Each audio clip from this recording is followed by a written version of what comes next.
What's up, people?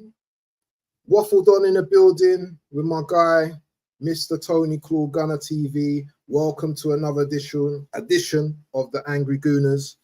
Man, it's a hot day today, but you know what? The title, I don't think represents how we're feeling right now. Arsenal are cooking right now.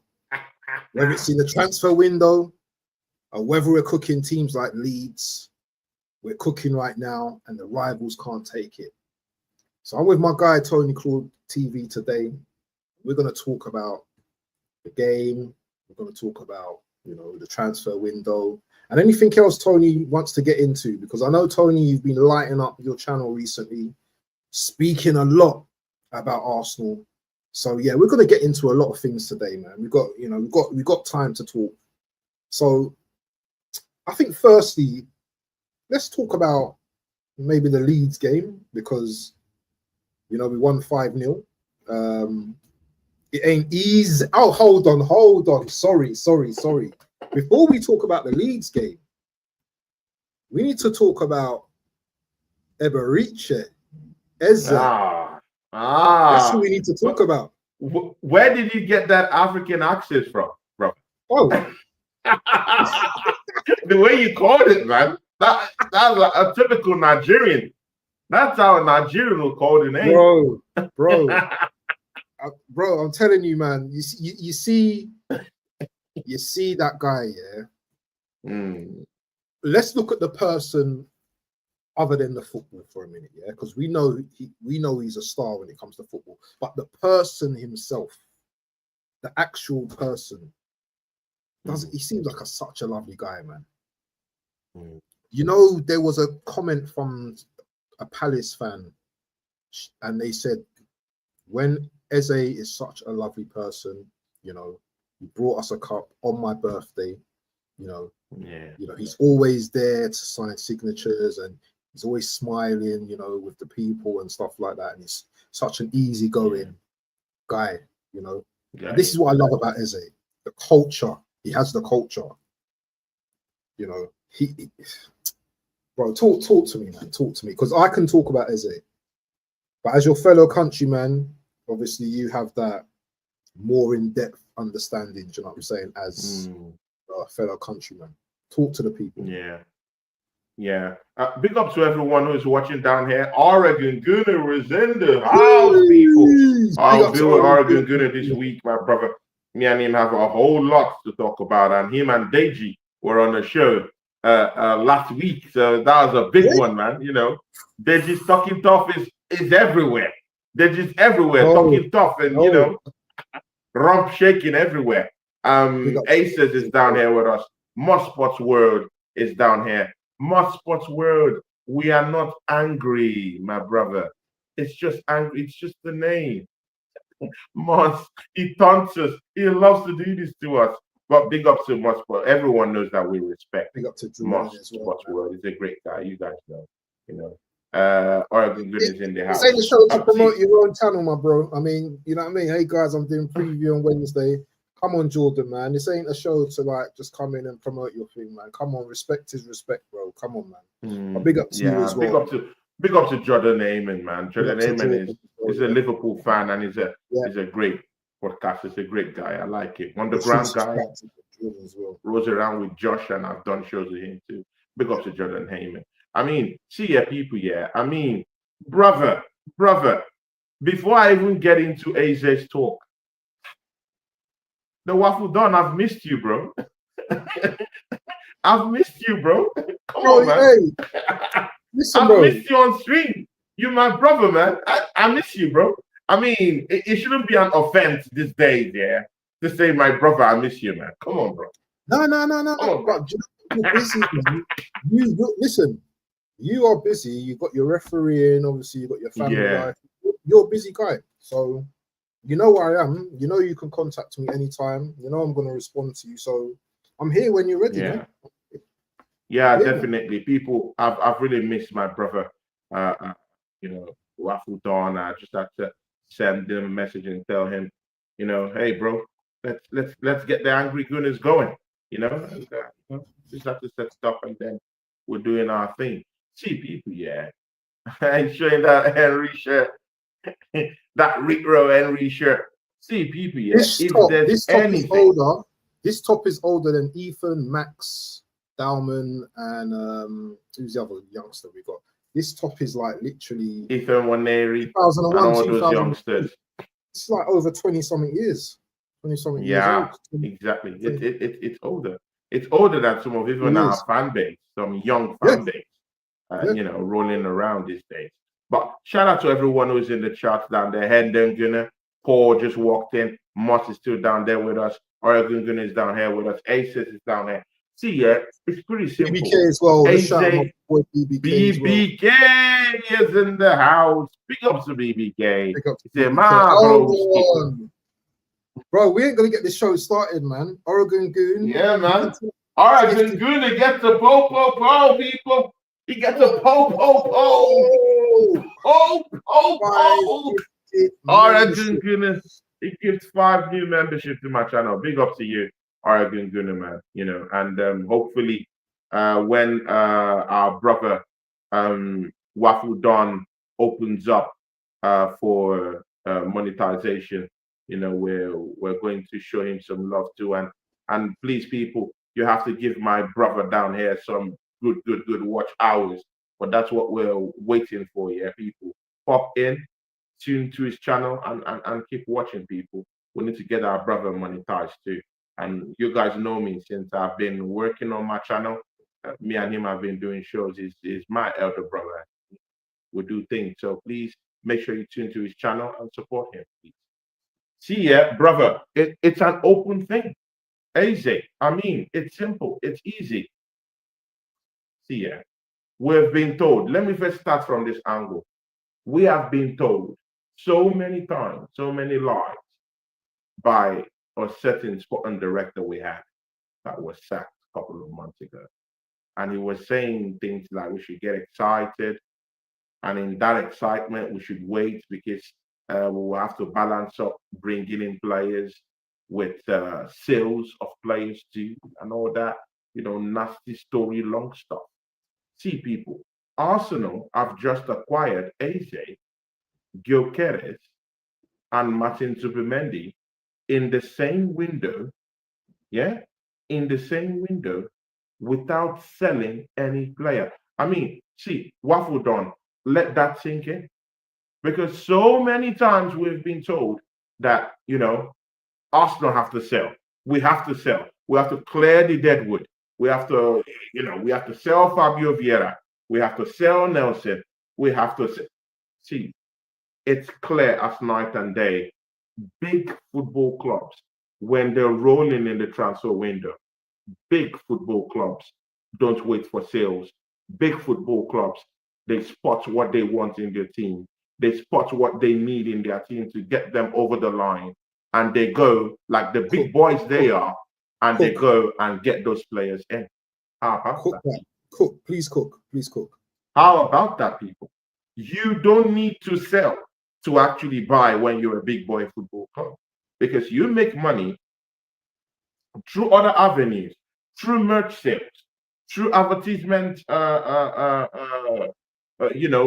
understanding and memorandum of understanding with other organizations that want to help, sponsorship deals. See, people, you make money through every other avenue. So you can't tell me not because of shirt sales. In fact, if you even check and go back, yeah, look at Manchester United. How many sales have they made? But they've just acquired Benjamin Chesko, Kunha, and the guy from Brentford, Mbuemo, for a whooping 200 million with no GA at all. But they're in the football club with no sales, people. I mean, people, there's no lies here. When you're a big boy club, you put on your big boy pants and then you go into the market and then you acquire what would send you down to the next level. And you know what? Yeah, I don't want to twist this into any other reasoning for anyone down here, yeah, because I've been part of, that fan base that have held this club accountable for their poor showings and poor dealings in the transfer window. I will also be that same person to praise this same football club when we go and do what we're meant to do. So this is me gloating about the football club right now. See, I don't know what alternative reality anyone will believe in, but I'm sorry, man. When was the last time we acquired tools like Victor Gyökeres, Zubimendi? Yeah, throw away Nordgaard, yeah. But I mean, we invested 50 something million pounds on Madueke, yeah. Might not be the signing that we wanted, but I mean, we went to Chelsea, we brought him in, right?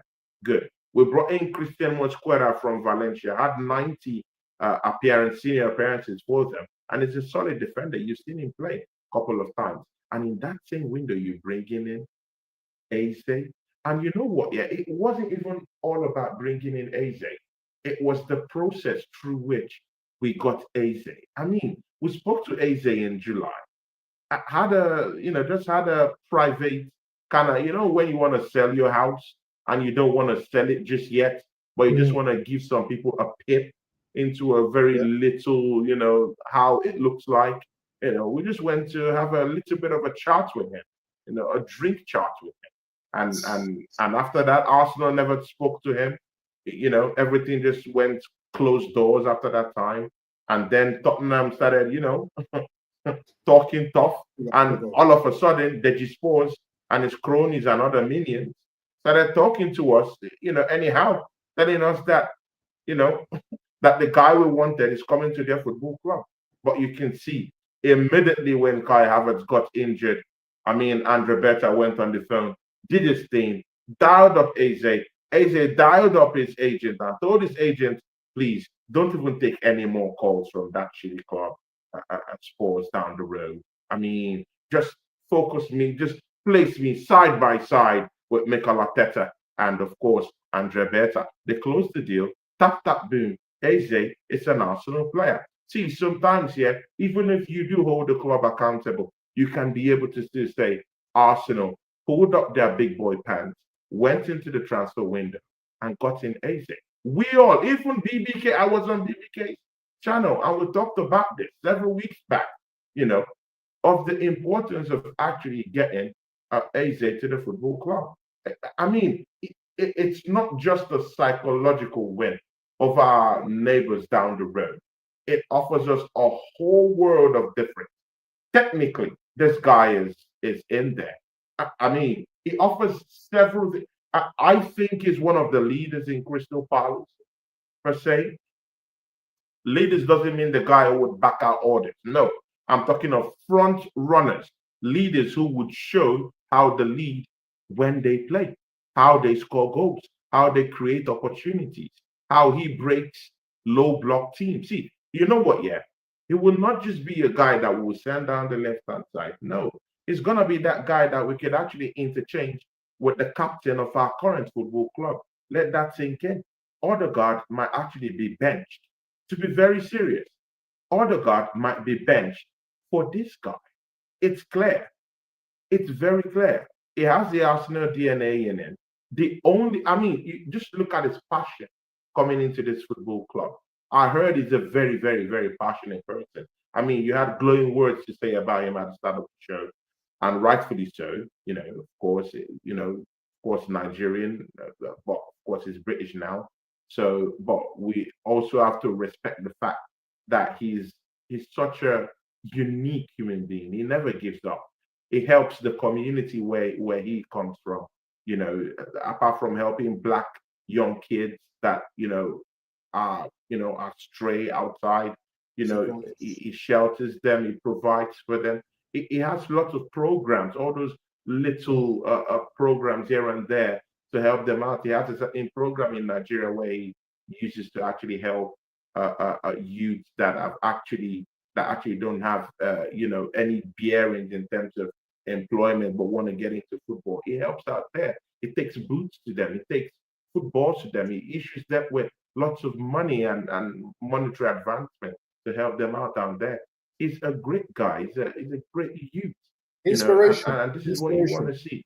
Very, very inspirational. And when you get to the story of how he was being rejected by these football clubs. I mean, don't just think that he was rejected by Arsenal Football Club.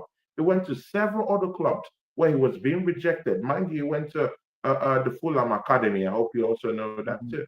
You know, after he was rejected, he went down to Fulham. He went to all these places. They all rejected him. And I think he went to, was it Reading or QPR? Reading. Sorry, he went to Reading, but he also went to QPR. QPR as well. That later bought him for about 17 million, something like. No, it was Crystal Palace that came to buy him from QPR for about 17 million. Yeah, and from there, he even said it himself, every time I came down to the Emirates, it was to audition for that Arsenal role. And you know what, people, dreams do come true. And thanks to Don Berta, man. I mean, come on, man, bro, come on. I mean, we have to just give it up to Andre Berta. I mean, coming in the first window, look at what he's done. I mean, we can talk about outgoings all we want, but we know he wasn't the cause of the whole problems down there. We know he wasn't the one that placed Nelson on 100K a week. We know this for sure. He never placed him on 100K. He never gave Fabio Vieira that astronomical figure or paid that astronomical figure for him to come from Porto for about 40 million American dollars. I mean, he didn't do all these crimes that have been committed before he came in, you know. But look at him right now. He has sanitized the place. He has told us that you could actually get things done in the transfer market. You can actually move as a big football club in the market, despite not even making player sales. So right now, I mean, the proof is in the pudding with the kind of players he has brought in. Eze, amazing player. We can talk about what Eze will bring to the table later on, but I mean, just for bringing in Eze to the football club, that shows intent from the owners. That shows investment from this football club. Can I just ask you something quickly there? Yeah. You just mentioned that shows intent from the owners. So yeah. I know in recent times we've criticized the owners, but the owners are actually spending money now. We can't say that the owners don't spend money. We can't criticize them for not spending money, because they have been spending money. We're after another centre back who plays for Bayer Leverkusen. I can't pronounce his surname. Ecuadorian. We're spending money. Hincape. It's called Piro. Hincape. Hincape. Yeah. We're looking at him now, right now. So we're spending money in this transfer window. We can't have a go at the Conkies. So, I mean, the waffle done. I mean, you just need to. I mean, just look at the last 10 years, of this football club, and just look at what is happening right now. This is an environmental sanitation. This man has come into this football club to sanitize the place. I mean, it's just like when you get to a room filled with cockroaches, roaches, and all these other rodents, like Manchester United, where they have rodents all over the football club down there. Yeah. And they have a sanitizer, and they have a sanitizer that just comes in, and just put the pesticides, spray it all around the room and all around the stadium and sanitize the places from roaches and deadly rodents, running wild and free, in that place. Same thing Andre Becker has come to do. His displaced Edu is come up to show us that, you can do these things without player sales. You can make money, pull up your big boy pants, go into the transfer window and get deals done. Andre Becker, I just give him the props for this. If you're looking at it like from the standpoint of just Mikel Arteta, I don't think you get the full understanding of it. But because I don't know if Mikel Arteta agreed to all the signings. Personally, I think it is mostly Berta that is doing all these things with that special powers granted to him from the owners. Mind you, it's the owners that would sign off on all these dealings, that's going through. I heard personally that Josh Kronk actually, lent a hand for this AJ signing, made everything possible, pulled the walls down to make sure that this AJ signing went through. And he's part of the owners. He is the mouthpiece of his father, Stan Kroenke. So, I mean, me and you have been calling on the owners to actually show some goddamn intent in this football club. You know what? Yeah, Waffle done. Intent is what we've seen from this football club in this summer transfer window. I mean, we have some questionable signings. Let's don't get that twisted. Like now that we went on and brought in AJ, that sheds light on why did we actually bring in Madueke from Chelsea and for that astronomical kind of fee for about 50 something million pounds. But again, when you look back right now what is happening in the team right now, you would notice that the team is falling like a pack of cards in terms of physically and injury wise. So now it's not such a wonder why you brought in such players, you know, probably maybe to be as a backup to Bukayo Saka, or even, help out with Odegaard through the middle. You never know. Madueke is the kind of guy that can actually cut through the middle if he likes, because there's one thing with him. He knows how to run into dangerous areas. He gets into dangerous spots. He causes chaos. End product is something that he doesn't have in his wheelhouse, but he gets into dangerous positions. So, and I mean, down that left-hand side, we can criticize him all we want, but he's a more direct player than Gabriel Martinelli. You saw what he gave to the team. He gives you that directness. It puts you in that danger area. I mean, its final product, might be something disastrous, but I mean, just get us into chaotic areas. Yeah, I don't mind. We have a 65 million pound little man that lives in the dark, that's ready to take, the ball from those areas and do something with it. At least create a product with it. But again, let's see. Definitely. Hey, shout to everyone in the chat. Yeah, we're going to get this popping off. This is interactive, people, so get involved. Make sure you subscribe to all the channels that I've put in the chat as well. Tony Cord, Gunner TV. If you're new and you haven't subscribed to it, make sure you slap the subscribe button and the like button as well on both channels. Depends whichever channel you're on. Just slap the like for us, please. Big up to the assembled as well in the building that's just joined us this afternoon, everyone. Big up to BBK Sports as well, partners in crime. Make sure you go and subscribe. Big up to Kevo Sports too. Big up to Kevo Sports as well. Kevo is a real one, absolute real one. Godfrey too is a real one. Yeah, Godfrey. I mean, he subscribed from your channel to my channel. And Godfrey has been amazing. Oh my God, he's been so amazing to me. I can't believe it. Godfrey, man, God bless you. Godfrey's a real, bless you, man. Yeah, he supports my channel even financially. He has dropped a couple of super chats for me and encourages me and everything. I mean, there's people down here that I won't forget. The assembled is also down here. Godfrey impressed me so much with his psychological help towards me that I actually made him a mod. You know how long it takes me to actually trust people. So for me to actually, entrust him with that, I mean, I really, really appreciate Godfrey on my channel, man. Big ups to Godfrey, man. Unsung heroes. Not all heroes wear capes.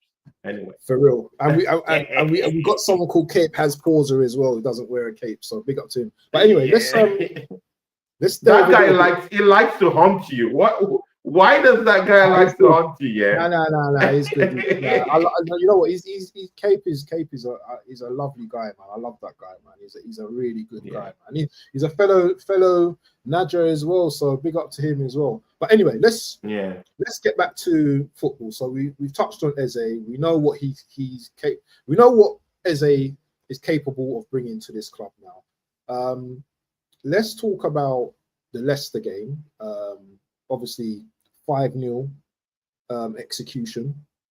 But I want to get your thoughts on the game because I had my thoughts on the game. I spoke about it in depth yesterday on the 5 guns as well.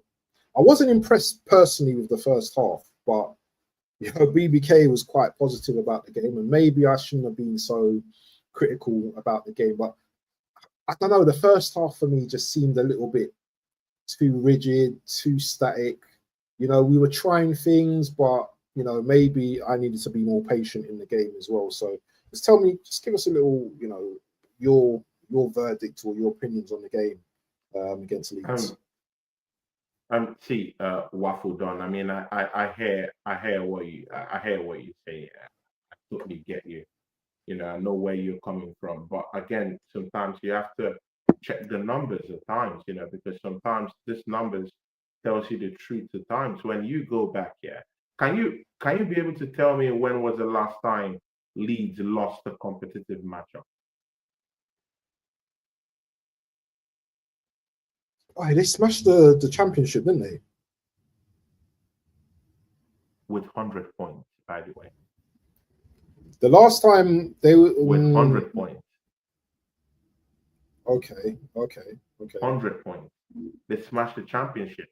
And mind you, and people, I don't want to hear that, oh, the championship is not people. Even in the FA Cup, many Premier League teams can't even beat teams from the championship. So I don't even want to hear.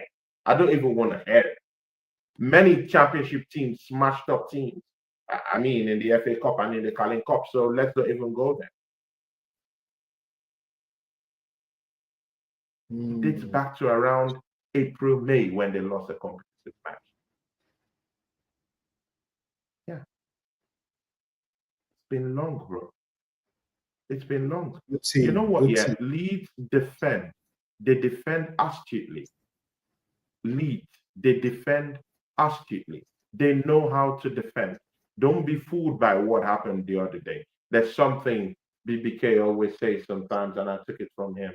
He said, he was talking about Joe Linton one day, and he said, Joe Linton ain't no punks. You know what? Yeah, Leeds ain't no punks, people. There ain't no punks. They're for real. They know how to defend. They know how to set up. They know when to sit back and when to actually try to engineer something to attack. You could see it a couple of times in that first time. They engineered something. You know, they tried to go forward. They tried to just keep a balance between keeping a defensive block, I would say, moved into a mid block most of the time, and actually knew when to actually try to entrap Arsenal in catching them on transitions, number one, or catching them on swift counter attacks. But they tried it, but I mean, just like every other team this season, yeah, that will smell the wrath of Arsenal this season.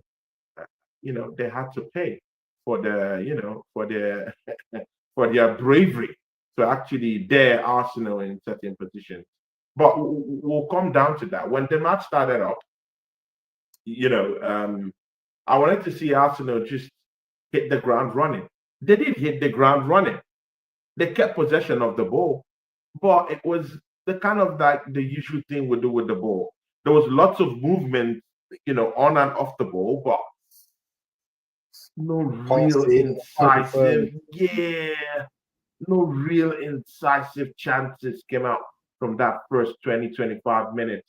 And of course, if you're an Arsenal fan, you'll be wondering, I mean, when would these guys try to at least take a shot from outside the 18-yard box? When would they try to rely on the set pieces and someone can just, you know, just manage to just get that first goal? And then suddenly, after that spell in the game, suddenly we saw that goal came in. And when the goal came in, everything just started to open up. It opened up for our striker, Victor Gyökeres. Exactly. Great header, by the way, from Jurriën Timber. Opened up for Jurriën Timber. He had fun. People, I want to know, isn't Jurriën Timber in your best two right backs in English football right now and as we speak? I mean, is taking that claim right now to be best top two right back in the league. And if we say that this league is the best in the world, we might be looking at top 5 in the whole of Europe. How about that, people? You know what? Yeah, solid showing on the day, bro. I mean, defensive stability, he gives that to you. offensive, in and out, offensive. He's there. Overlap is there. See, he's one of the best out there. And we stole him from Ajax of Amsterdam. I mean, that's the word we have to use. We literally stole this guy. Very, very effective down that as a right back, but also as a fullback, but also as a wing back. Is something so different. It gives you something. It gives you that bite. It gives you that option to rely on. And when he does invert, you see the confidence. Yeah, you see the confidence in our back four when he decides to just encroach and just go and help out Bukayo Saka. There's that confidence because they know that even if they're going to be caught napping, he's going to run back and put in a defensive display. You can't really say that in our left back position, where currently we don't really know if Calafiore is actually our main left back or Mash Lewis Kelly is the left back. I mean, it's all enshrouded in secrecy. Of course, the manager started with Calafiore, but we all know that Calafiore has lapses defending. Yes, going forward, he could give you something amazing, but you could see some of the counter attacks that Leeds had on the day. It was through that same left-hand side when Calafiore goes and leaves his position and tries to encroach, we get into all sort of problems. And that's because he's not a seasoned left back. He's a centre back. You know, this manager has turned him into a left back. That's something different. It's not what we're talking about here anyway. But going forward, when you meet teams that actually keep and hold on to the ball, are fast with their breaks, are more dangerous in counter attacks, and are more effective in transition, we might be caught napping down that left-hand side. It's not the same thing you would say about the right-hand side because Jurien Timber just makes it so easy for Bukayo Saka to operate. And even right now, and I'm even thinking maybe it's because of that left back issue that we're not seeing any effective participation from the left wingers we have down there because we don't just really have that kind of person that we really trust 100% to really stay in that left back position and give us what Jurien Timber is actually giving down there, at right back. I mean, let's completely, throw into the fray that Benjamin White has totally lost every type of hope to regain that position from Jurien Timber. I would like to hear your words on this. Well, we got to take into consideration, that, and it's unfortunate, Timber does get injured at times. So it's a squad game. We're going to need Ben White. And I think Ben White is a brilliant backup for Timber in certain games.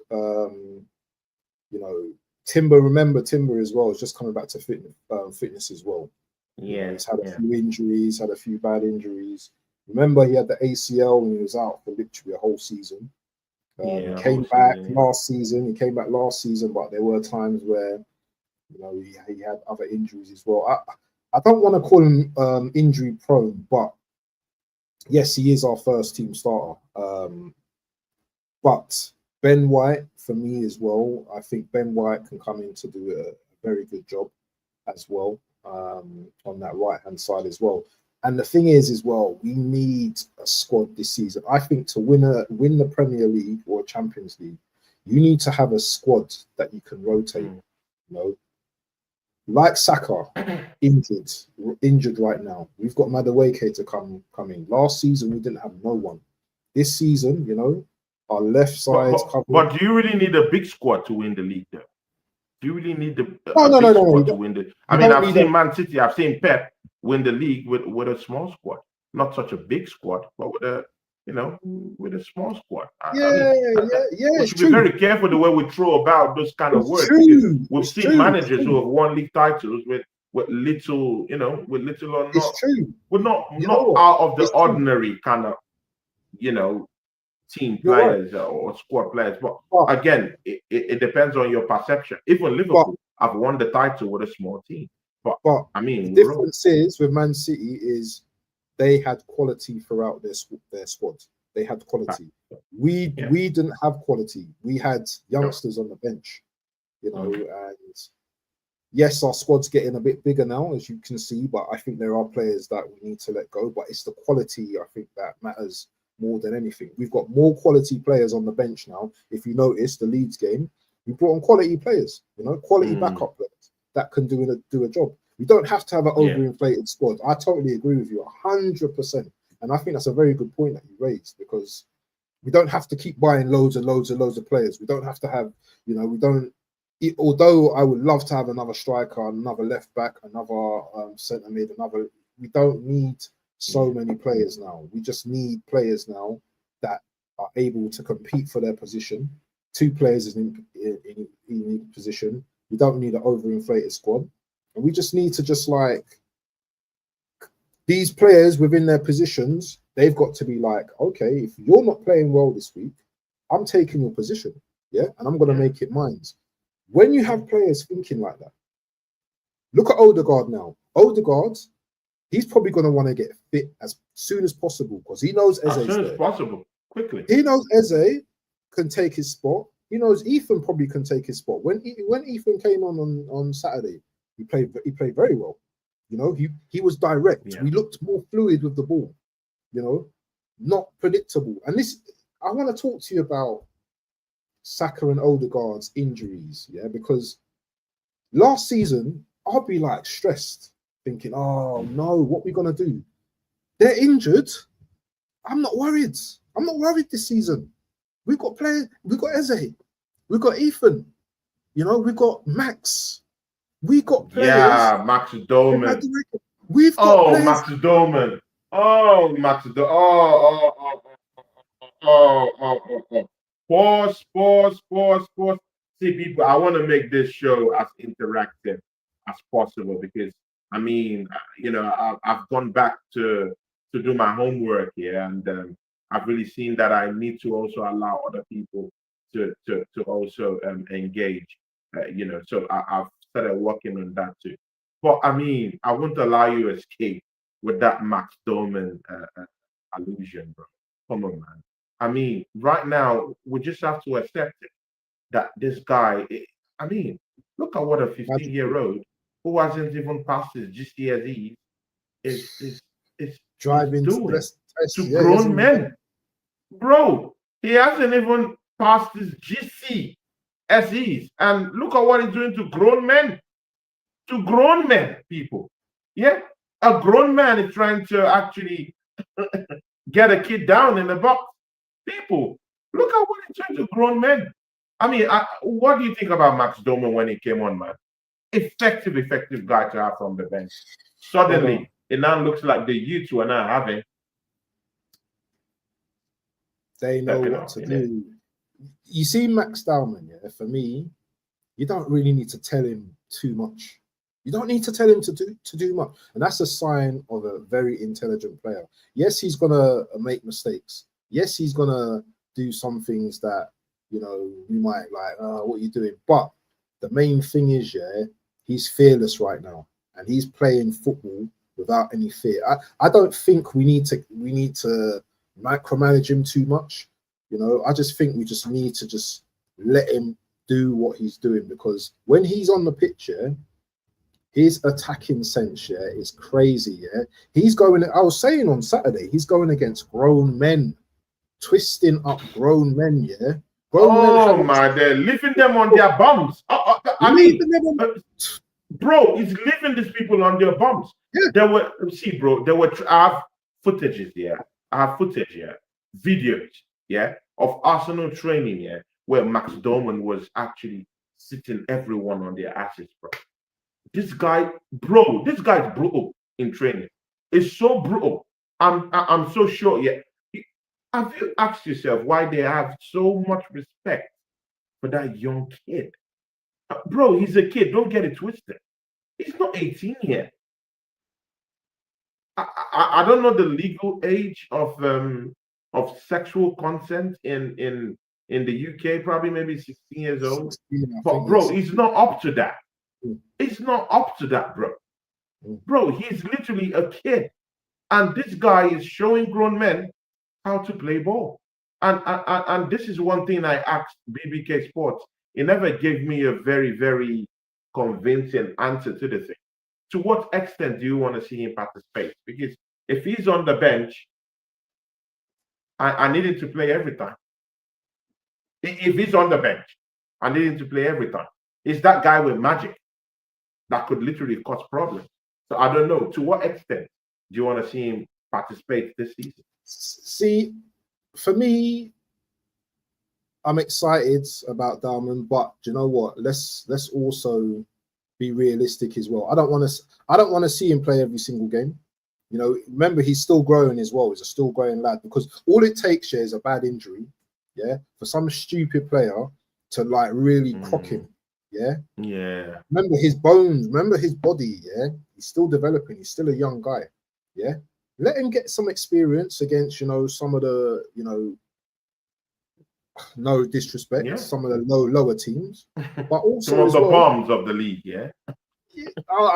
I'm being respectful. I'm not gonna curse the team. I'm not gonna curse the clowns of the league, bro. Yeah. Bro, but also as well, yeah. But also as well, if he's that good, then shouldn't we just be playing him? Shouldn't we just play him? Not saying to start him, but shouldn't we just give him? Because imagine coming on in the 60th, 70th minute against a Robertson or a Kirkes, where we know what Kirkes is like. Yeah, he's very it's like to dodgy tackles. Yeah, bring him on. Cause issues. Cause problems. Yeah, cause problems.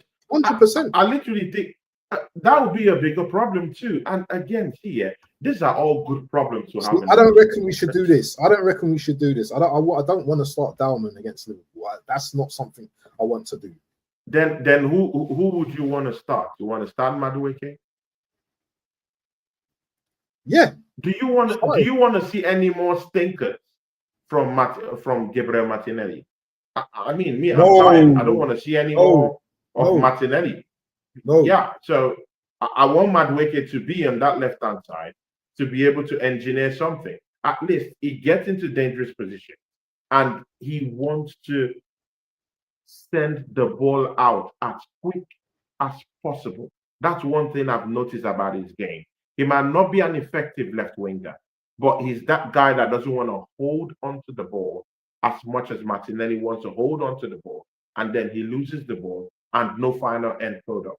I prefer the person who still doesn't get end product, but will be able to release that ball on time. And if he's playing down the left-hand side and Bukayo Saka is injured, then who plays in that right-hand side? I mean, bro, I would unleash him against Liverpool. Who's injured? Who's injured, you say? Saka is injured for about 3 to 4 weeks. Madueke's got to play on that side. Then who would you put in that left-hand side? I've just said it to you, Waffle Don. I don't want to see any more stinking from Martinelli.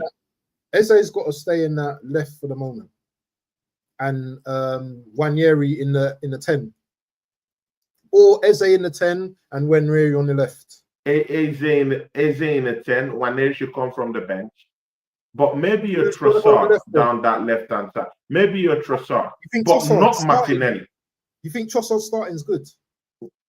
I don't know about. I mean, for that match, no. But again, you also have to remember that Trossard has a very, very good record against Liverpool. Fair enough. When it was in Brighton, he always hit the ground running when he was playing against it. I mean, you just have to pay attention to these little details in all these matches. You know, you have to pay attention to all this. He is good against Liverpool. He is good against Liverpool. He's good against Liverpool. He scored a couple of goals against Liverpool. So I don't know, maybe he has a personal thing for Liverpool, but I mean, with some of the games he's played against Liverpool, he's hurt them and hurt them badly. So why not just start off with him? I don't want to see. In fact, I want the game that Martinelli has played to be the last game that he's played for the football club. You know why? Because I'm thinking of bigger and better things. And now that we have a progressive sporting director, how about we sell Martinelli for this so-called 80 million that we're hearing that a Saudi Arabian conglomerate is ready to drop for this guy and go in and talk to the agent of Rodrigo right now, and as we speak, they're in London. Rodrigo is confused of where to go to. He's bamboozled. He doesn't know where to What go is wrong with this guy? He doesn't know his left. He doesn't know his right. He doesn't know anything right now. So if Arsenal goes to Real Madrid, knock on that door with a special kind of knock and tell them, you know what? Yeah, please, Real Madrid, do us a big favor. Get us, just allow us get another one over our noisy neighbors. You know, what the big boys. We'll put up our big boy pants. Did you see him play the other day? Did you see him play against Oviedo the other day? He looked terrible. He looks terrible in Spain because the manager, come on, man.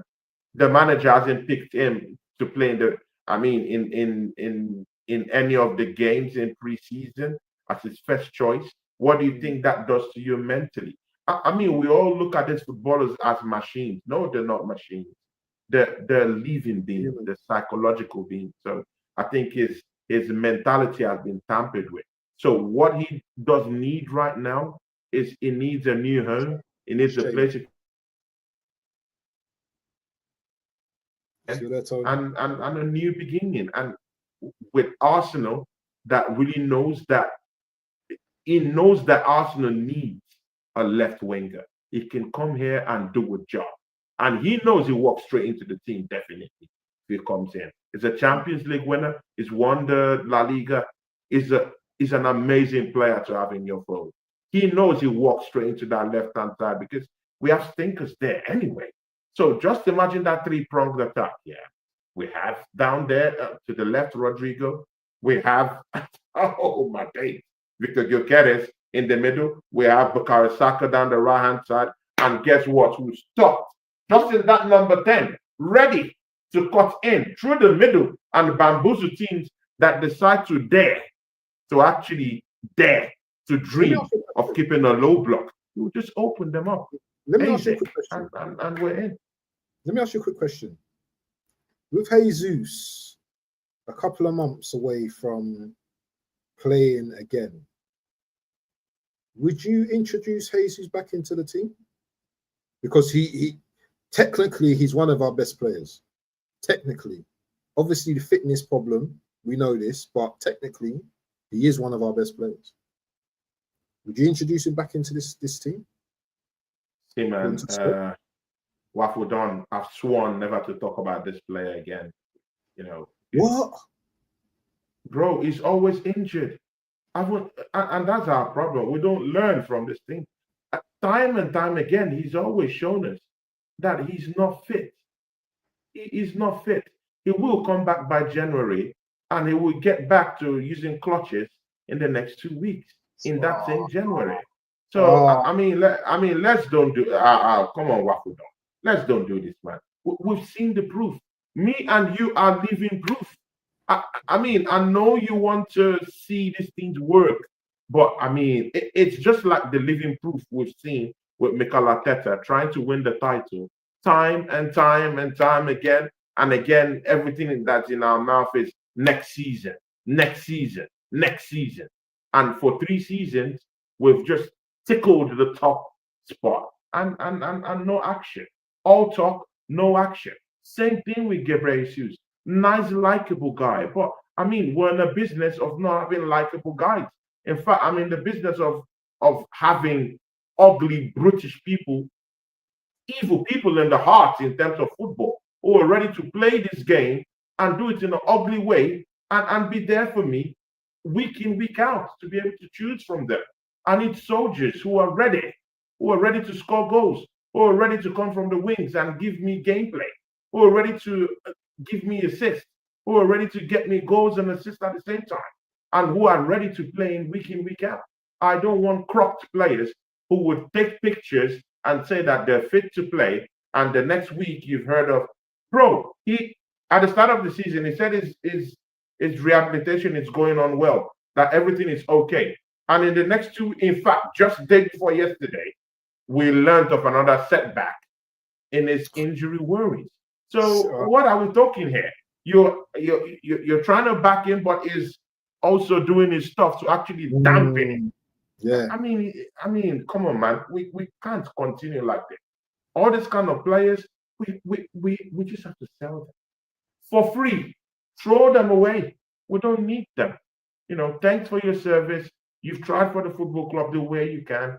Bye bye. Say your graces and bye bye. He's a likable guy. It hurts me to see his career run down the drain like that. But at the same time, we're not running a charity down here at Arsenal Football Club. The last time I checked, we're running a football club. This is an organization with people that invest in this football club, and not just investment in terms of monetary and financial investment. We have people who invest their life, their future, their feelings. Me and you have invested our love, our likeness, our feelings into this football club. Imagine we give all this time to our own family. Just imagine the whole hours we put doing all these things. We could even do more for our families, but we invest into the football club. Why are our feelings not checked about? He offers us nothing. Let's get rid. Get rid. True. It's true. It's true. So we've talked about the game, 5 goals. Gyökeres, 2 goals. What's your thoughts on Gyökeres, man? On our striker. I mean, waffle done. Waffle done, Dada. See, my brother, man. I mean, when people were people, it doesn't get better than this. I mean, to all the Arsenal fans who took a pop at Victor Gyökeres, let this be a lesson to you. Actually, take the time out to watch other leagues. And one thing I've seen about many people here, they actually don't take time to actually watch other leagues. They only just situate all their minds or their attention to the Premier League. It's not a big problem. I really understand that. People have that mental weakness of just saying, oh, the Premiership is the best league in the world. Why do I need to watch a typical Saturday matchup with Sporting Lisbon and Benfica? They don't know the rivalries that run through the lines of FC Porto and Sporting Lisbon. They don't understand these things. They're tightly neat, but they mean a lot in those countries. Yeah, and they're brutal. But when you watch, they're always putting down those teams in those leagues as well. Exactly, it's a ferocious fixture. And when you look at those kind of games, you watch the player you just brought into your football club. Try and understand how he plays. Understand where he comes from. If you've watched Sporting Lisbon, you would know that Victor Gyökeres is not the kind of guy. I mean, look at that our first match. Look at what Mikel Arteta wanted to use him to be doing. To do every other thing, to help him building up play, to help him running through the wings, but not in the box. That is not, bro. It is not that guy. If you're looking for a striker to do those type of things for you, you would have just got Sesko. Easy. He would do that for you. But when you're talking of someone of the ilk of Victor Gyökeres, look the ball up top and let the man run in. How about that? Because we all know when it's living proof. We've watched Sporting Lisbon football. When he's more dangerous when it's 1v1, 1v2 on with opposition defenders. They literally don't know how to cope with him. And because he's such a bully and because he's such a muscular guy, big, he's not the tallest of persons, but he's a big guy. He's a big guy, and he can bully players. He bullies 1v1, 1v2. He's a dangerous player. Even the manager himself said it in the presser that Victor Gyökeres, when you put him in the middle of 2 defenders, he will destroy them. That's what our manager said. And then you use him in that horrific way in Manchester United. Now, just watch what he did to Leeds. Tap, boom, set him running. Calafiore, what a pass, people. What a pass. At least he understood what to do. Look the ball up top. Look it up top and see the magic.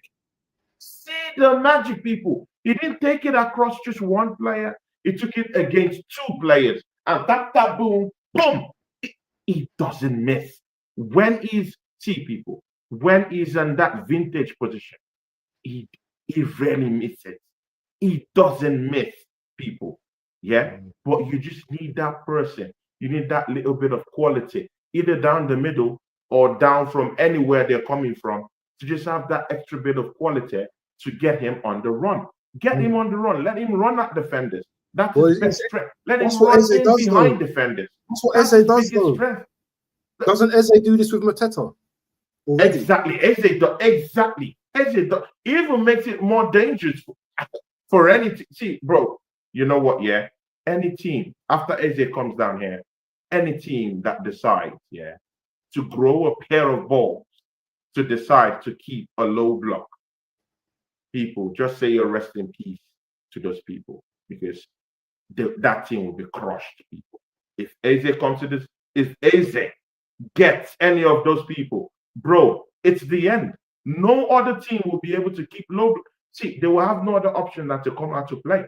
And we all know, maybe their punishment would just be like, you know, maybe to just be like, maybe what we did against maybe a team like in the preseason, where we beat some teams like that, maybe 3-1 or all this stuff. But we can literally punish you if you decide to keep a low block. If you notice, when Leeds started being conscious of their defense and defending, that was where they lost everything. They conceded 2 corner kicks, and then, you know, they sat back, invited more pressure, and that's when they sent an attack dog like Dolman to come in and cause more havoc. And that's what you get when you want to keep a low block and you have monsters everywhere draining you into lots of chaos, and they're causing so much chaos in that box that you can't cope. So just imagine if that attack has Bukayo Saka, has Eze, has got Gyökeres sitting in his position. Rodrigo. Is this gonna work though? It's over. Is this gonna work though against teams like the Cities and Liverpool? Because we've got a very big game next Sunday against Liverpool. Waffle Don, when was the last time we lost to the Big Six? When was the last time we beat Liverpool at Anfield? No. I hear you. But when was the last time? I hear you. But when was the last time the top 6 beat us? When was the last time in a competitive league match? 3 seasons, isn't it? 3 seasons ago, I think. Bro, do the maths, people. Do the maths. See, you know what? Yeah, we don't have no problems with these big teams. In fact, I would even advise all these teams like Liverpool, Man City, Chelsea, stay in your lane. We have no problems with you guys. Stay in your lane this season. We'll do what we naturally do for the past 3 to 4 seasons we've been playing you guys. So mind your business. Stay in your own lane. Where I have a problem is with these other teams that we like to classify as smaller teams. Those are the teams that are very, very dangerous, because they've learned and they've discovered how to actually truncate Arsenal's attack, how to nullify Odegaard, how to nullify Bukayo Saka, keep it compact in the back and keep an extreme low block, because they do know that Mikel Arteta doesn't have answers to teams that are literally asking those questions. Arteta, can you break a low block team? And he has no answers for that. But right now that we have Eze, it completely opens up everything. The left-hand side will be working. There'll be lots of engineering works going on down that right-hand side. And again, it's good to have all these pop-up problems where you have problems like set pieces. The kind of goals we get through set pieces here. It's one of the large chunk of how we score our goals, season after season now. It's now a routine thing. So if we don't score through open play, well, we have a corner kick FC to help us out. And people, if we don't score through those means, we now have a means through which we score through penalty. Just send Dolman there, like you said. You don't even need to give him orders. You just have to unleash him and send him down that right-hand side and tell him, you know what, yeah, go make this grown men sit on their asses and get us a penalty. Now, you can now see the different avenues that we can now literally get goals. And don't sleep on Eze getting goals this season. Don't sleep on AJ. Many people are just thinking, oh, we now have a guy who is just going to come in, cutting into this low block teams and open up. Hell no. He's a massive goal scorer. He knows the back of the net. He puts it in top corners. See, brothers, he's a set piece king out there. People are cheap. People are not looking. Oh yeah, he plays. He scores goals from set pieces. How about that? So we now have someone who outside the 18-yard box, when the enemy lines are not really expecting it, he could hit that one, that one shot, from outside the 18-yard box. Those snap shots that really get Premiership keepers unawares. He could just take them. And when you have one or two players that can do that in the team, that's a dangerous way to get goals, because we now know that Zubimendi can take snapshots from outside the 18-yard box if he's not protecting our back four. And when Declan Rice decides to go back to the pivot to actually keep that balance in that pivot with him and Zubimendi, and give Zubimendi the license to go forward, Zubimendi can actually, rather than creating, can actually take snapshots from outside the 18-yard box. So just imagine you're a big team, and Arsenal comes to play in your yard, and you have Eze opening up your team, taking snapshots from outside the 18-yard box, and you have Zubimendi, who is also in his own space trying to create something and taking a snapshot from outside the 18-yard box. The only person you should do that, even up till last year, was Thomas Partey, who used to take one of these one-off snapshots. How many people used to do that? And maybe Declan Rice that will usually sky it over the post. But right now we have 1-2 players. Ethan can do that as well, though. Ethan can do that as well. But he wasn't given a lot of chances last season. So definitely. So I need to get from you now. I need to ask you about the Liverpool game, because everyone I've spoken to, they want to go Liverpool to win. They don't want to say I'm happy with a point. What's your thought? What's your thoughts? What's your opinion on going up to Anfield next week? You have to factor in these injuries we have now, because you have to. You have to factor in the injury. I'm serious. You have to factor in the injury. You have to factor that in, because we do need Bukayo Saka for this kind of games. He's very instrumental in this kind of games, because he's that outlet that can actually literally create anything from nothing. And it's that kind of guy you need in your wide area to just kind of just be that guy to just hold up onto the ball and invite other players to come in. You would need him.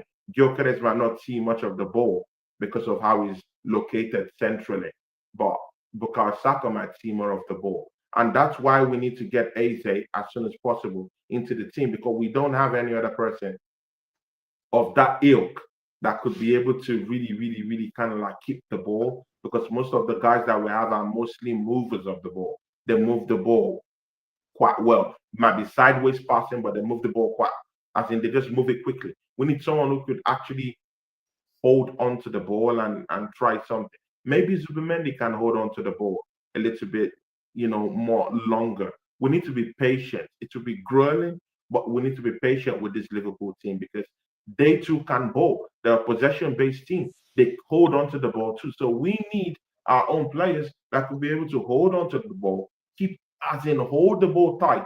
Don't give up users' possession. Madueke can't do that easily. He can't do that, can he? Madueke can't hold on to the ball. No, Madueke can't do that. But one thing he would do, one thing I'm very sure Madueke would do, is that he will get into dangerous position. That's for sure. It doesn't matter the kind of team you set him up with, he will get into dangerous. He will get into those hot spots. But he needs that person to come in and take over the ball from him for the end product. He has no end product. We all know he can't score goals. But if it's to get into those dangerous positions, he can get into them. So the only problem now we'll be having right now is, if he gets into those dangerous positions, can he be able to have the patience and the technical ability to actually invite and bring in other attacking assets who will be able to help out to at least maybe get a goal or so? How good is his hold-up play? That's the question. That's the problem. That's a big question, So because I do know that Gyökeres might not get lot of the ball. But Liverpool, they keep the ball. I mean, the elite passers of the ball, they have players who will stifle you, who will bully you.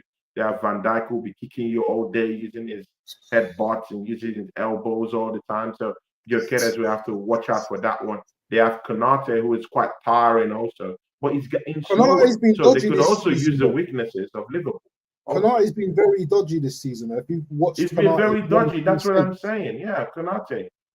But again, I'm not so sure because either if Konate is having a downturn or if he's just fighting injuries.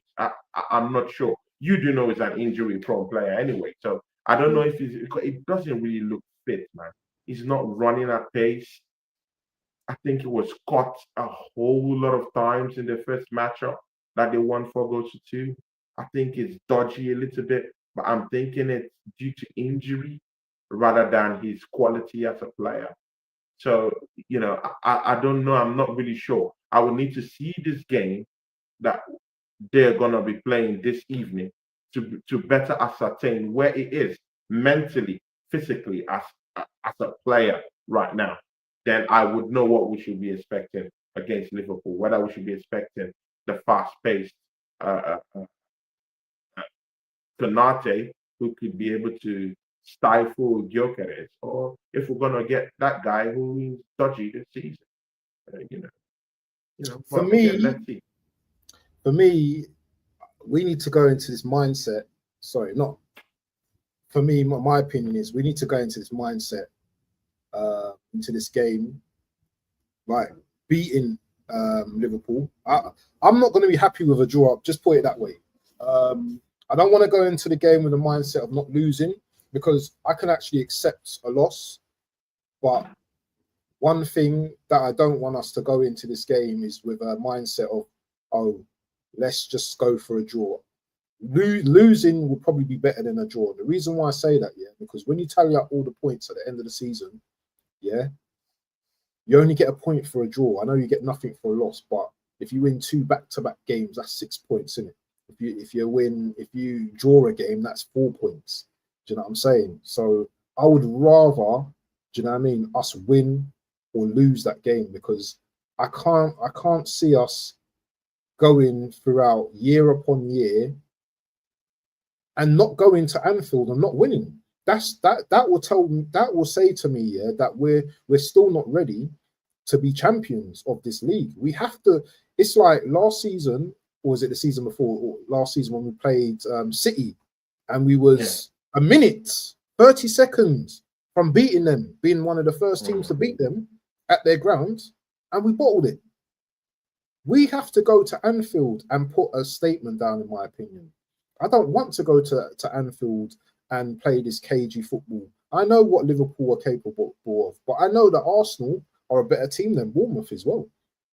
And we've got a better defence than Bournemouth as well. If you saw the way Semenyo cut them open for that goal, you saw the way they... Yeah, he cut them open. And of course, we've been talking about Konate. So, I mean, Konate is looking like the weak link. Even Van Dijk is even looking suspect this season. I mean, he's no more running as fast. He's not as fast as he used to be 2-3 seasons ago. Maybe probably he's now trophy drunk. Maybe he's won the Champions League. He's won the Premiership. He's won it all. So, when these people get to a certain point where they've won it all, they get to a certain performance level, where they just have to diminish, where diminishing is the only rightful place for them to be. So, I mean, we can talk about that all we want, but there's still a team to go and prove yourself against at Anfield. But I would defer with you traditionally, like I always do in some certain cases. I think a draw at Anfield is a win. I defer with you in that. I mean, bro, have you seen that Anfield magic work? Have you seen that Anfield magic work? I mean, the recent one that just happened against Bournemouth, when they thought that they've come back to the game, and tap, boom, you just saw what happened. There's a certain kind of magic that happens in that ground that people don't really understand. They're a beatable team, don't get me wrong, but Anfield is one of the most vociferous places to go to. That even coming out there with a draw, looks like a win. The fans are onto you. The manager is onto you. The manager is backing our orders. Arteta is jittery on the touchline. The fans are screaming at you, lighting up flares. I, I mean, they have a towering goalkeeper in Allison, who's good. They have leaders all across the pitch. It's a first place to go to. They have ballers in the middle of the park. They're a possession-based team. So it's Forest went difficult there. to just go there and say you're going to blast them open and win them. Tony, Forest went there last season and got a 1-0 victory. And they actually played well against Liverpool. Liverpool's lost a couple of games. The Anfield's not as... How many games did they lose last season? They lost 4 games. I don't know. They lost 4 games. Arsenal lost about 4 or 5 games too. Yeah, we lost 4 games as well. Yeah, 4 games as well. They're allowed to lose. They're allowed to lose games in a season. Yeah, but they're much better at Anfield than we are at the Emirates. Yeah, they're a much better team at Anfield. Definitely. Yeah? But what I'm saying is, yeah, we need to get the monkey off our back. Yeah, we have to go to Anfield, in my opinion, and we have to get 3 points. I don't want to hear I'll be happy with a draw. I'm not hearing that from none of us fans. Yeah, if we want to win this league this season, yeah, we need to start showing these teams, yeah, that you know what, yeah, this not losing to Liverpool in like 3 seasons when we've drawn with them in 3 seasons in a row, yeah, it's not good enough. We need to go to Anfield and we need to beat them, especially early in the season. I'm not talking about 35th game, 34th game. We need to lay down a marker. We need to put a statement out to this team, to this great team, that we're coming. Anfield is not the place. Anfield is not the place. It definitely is the place, marker, bro. It is definitely a place. Bro, I clearly disagree with you. It's not a place you go to strut your stuff. It's a place you go to and manage whatever. No, listen. We can shit house a place where you go to. It's a place where you go to manage the game properly and make sure that you come out with the advantage. And exactly. Getting a draw, and again, getting a draw is an advantage against such a team that has spent so much money in refurbishing that team, have lots of dangerous players, on their roll call right now. I mean, they have a dangerous striker in Ekitike. Did you see the goal he scored in his first goal? Did you see how he scored it? He's a dangerous player. They have Shazbolai. They have Gravenbach. We've got Saliba and we've got Gabriel, best centre backs in the league. Well, best partnership. I hear you, but real recognize real. What's worse done this season? What has worse done this season? What has worse done this season? But again, you of all people bands, real recognize real. And you always say something that I always remember. You always say something, and of course, if you're a pugilist, I mean, if you're a boxing fan or you do something like boxing or whatever, you would know something that bands always say: styles make fights. See, bro, styles will make fights in this one. Arsenal have all these defenders you've just called. So does Liverpool. They have Van Dijk. They have Konate on a good day when they know that Arsenal is the ones coming to town, and they know that Arsenal are the ones that are going to be fighting for the title with them this season. They're going to step up. It's a home game for them. It's a must-win for them. So if we come out away with a draw, my brother, that's like a win. It works the opposite way when you say we dropped points from winning positions against in almost most of the 14 games we drew last season, and you look at those games that we drew as losses. It's almost the same way. If you go to Anfield and get a draw, it's a win. See, bro, and that's what I'm saying. All these bigger teams should stay in their lane. Stay on their lane. The people I have problems with, yeah, it's not this Liverpool. I have no problem playing Liverpool. I have no problem playing the Chelseas of this world. I have no problem handling game management with Manchester City and Tottenham Hotspur. When we get to play, we'll know what we'll do. Real will recognize real. And the better team on the day will get what they deserve. But where I have a problem is when we play against Aston Villa and a cold night in Newcastle in time, in cold night in Villa Park. That's what I'm talking about. We need to make sure that we beat and pummel these teams and make sure we beat them up, to oblivion, that they won't know what hit them. And in these bigger games, we do what we normally do. We win some, we draw some, no problem. But the thing there is that we don't have to go to Anfield to lose. That's what I slightly, just object to some of what you said, which is normal. I hear it on your side. I understand the mentality. I mean, it's an elite mentality to go into these places to win. But how many teams have come to Liverpool to win in the last 3 years? In the league? Maybe 2, 3, maybe 2. I know Palace won there. Who else? Didn't Bournemouth beat them last season? But not in Anfield.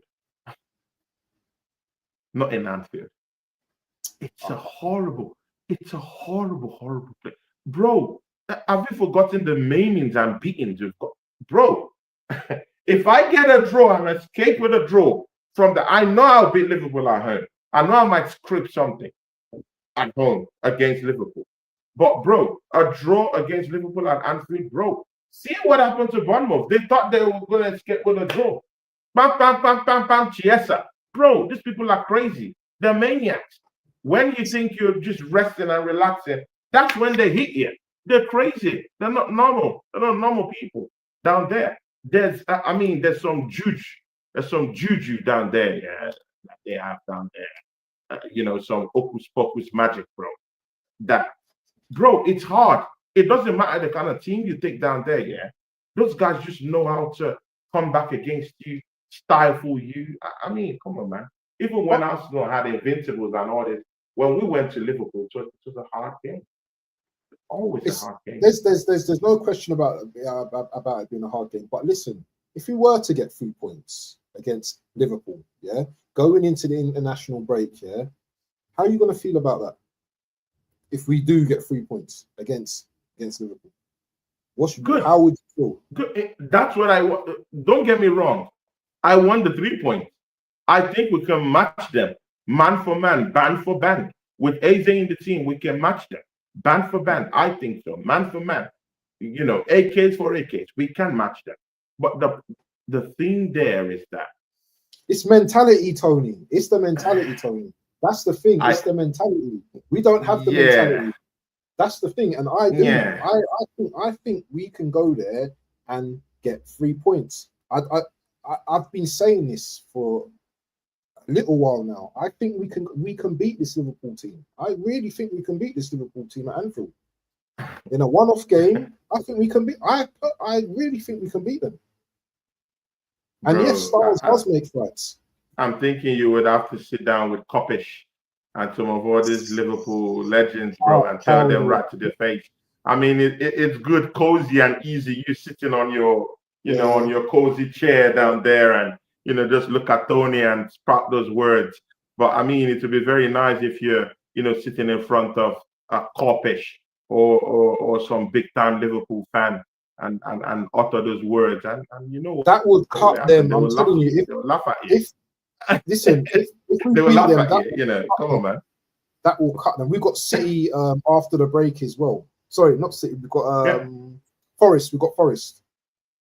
So So after the international break, we've got Forest the assemble. But I think our team's good enough to go to Anfield to win. Yeah, and I've never felt this confident before. Yeah, we've got Eze. We've got a proper striker now. That's the thing. And even without a proper striker, but we might be without Saka. We might be without Saka. That's another thing. Mind you, I mean, when you're checking all these things, you also have to check about what the guns you're taking. I mean, when you're going to a gunfight, you have to check what you have. Do you have the guns? They've got Gravenberch just coming back. You have the AK. Gravenberch hasn't played. Gravenberch hasn't played. Frimpong's going to be missing. Bradley's not playing. They've got a hard game tonight against Newcastle. Anything can happen tonight. Anyone could get injured tonight. If they bring in Isak here, then I'm gonna start to worry a bit. But right now, band for band, I think we can go there and get. I think we can. But I mean, imagine if Tony Club Gunner TV says, "Oh, we'll go to Liverpool and smashes people up." I mean, come on, man. They will say, "Oh, the madman has spoken again." So I me, mean, you flip just me have up. to be very careful. Yeah, I hear it, but flip me up. I'm confident. I'm confident. I'm confident we You can just go have to there. be careful about all these narratives, innit? But Because I mean, if we want to show ambition, we have to. We have. Oh, we all right, I have get what to. you're saying. I mean, we have to go. I clearly agree with you, actually. We have to go into these places and smash these teams up. I mean, there's a certain kind of noise control when you go into Anfield and beat Liverpool, let's say maybe by 2 goals to 1. There's a kind of noise control. Suddenly you start seeing, oh, okay, they went away from home to Old Trafford, one of the most prosperous grounds to actually go to and pick up a point. They went down there, they picked up 3 points. Okay. Leeds that defend astutely and a decent team, they just won the championship by 100 points. They've not lost in like about 7, 8 months ago, and that was in the championship game that they lost. And we beat them with a drubbing 5 goals to nothing, bro. And to come to Anfield and go and win at Anfield and smack up the current champions and definitely the people who would be challenging us for the title, that would be a big, big, big statement to make. I do agree with you. That would be serious noise control, man. As in, people would take us seriously. You know what it takes to go to Anfield and smash them up. But again, do we have the? I mean, you rightfully even answered your question. It's this Do we common have here. the mentality? Do we have the mentality to go down there and win? That's the thing. Or will our manager instantly? You know, our manager when he reacts to certain things, yeah, you could just decide to just go and keep a low block. Bro, I've seen this manager and try to hit Liverpool in the counter attack. So the Arteta factor, you've thrown that out the window. The Arteta factor is still there. You need to understand that we still have this manager. And the injuries as well, as you said before previously. The injuries, I think, is going to affect him as well because Saka's out and his talisman Odegaard's out. So I think those things will make him think, well, No, Odegaard might not be out. It's a he might be 50-50 on Odegaard, so which means he will play. So they might shoot him some morphine and the pain will go away.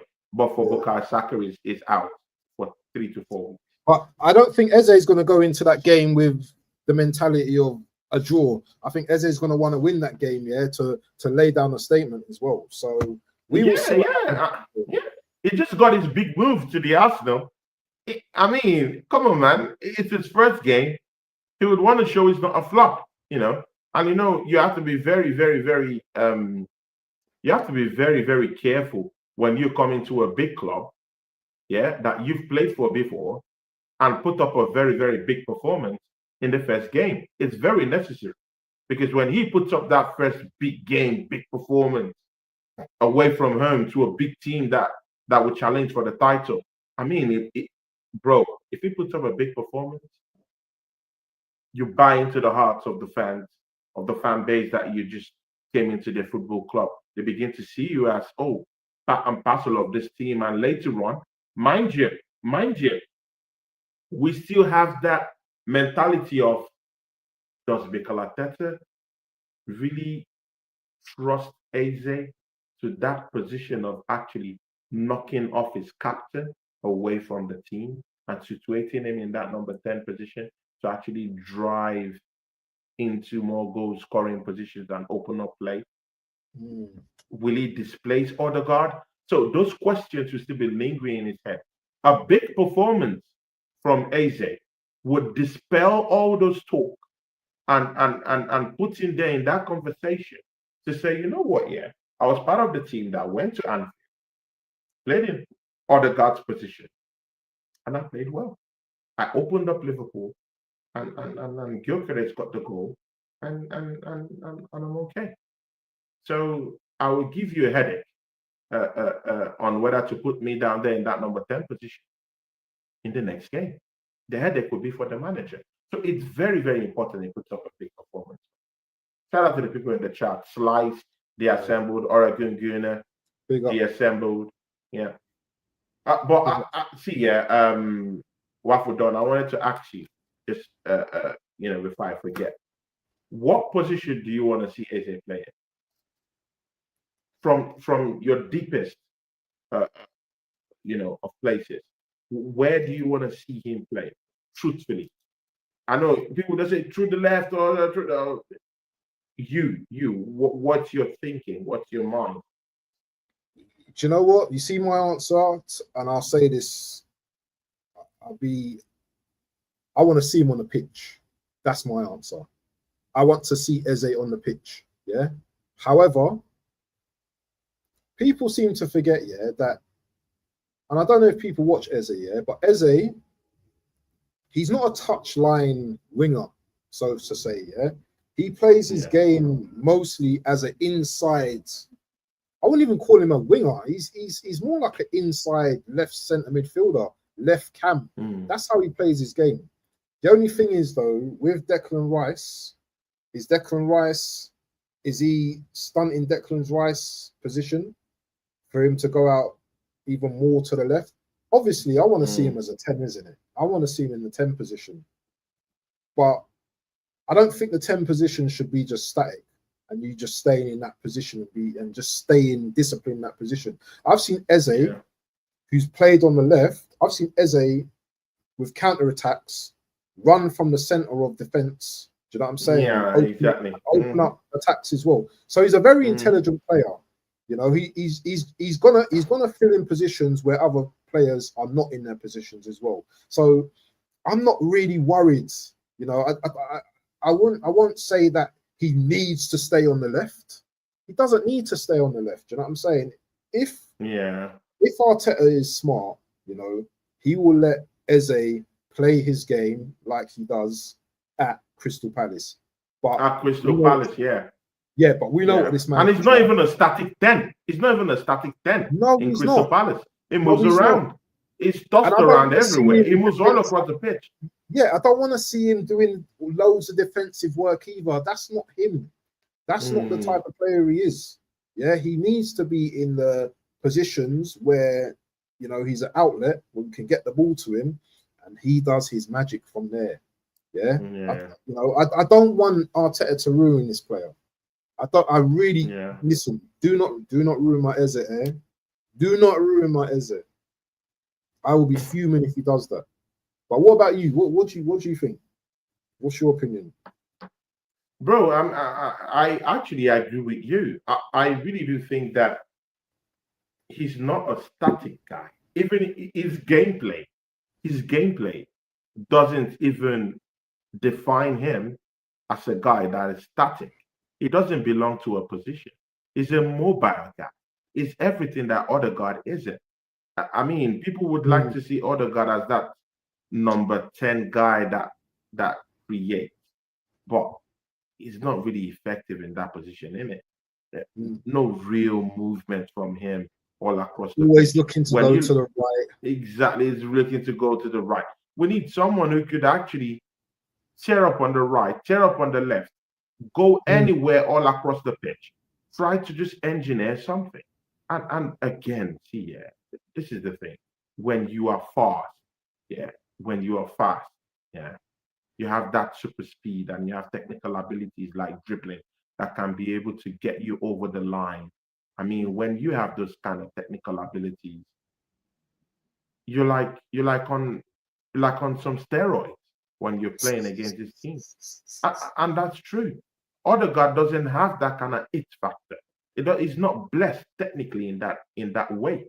It's just the same thing like having a Doman. You know that he has technical abilities to get past his man. You know that. So it doesn't matter whether you're 1, 2, 3, 4.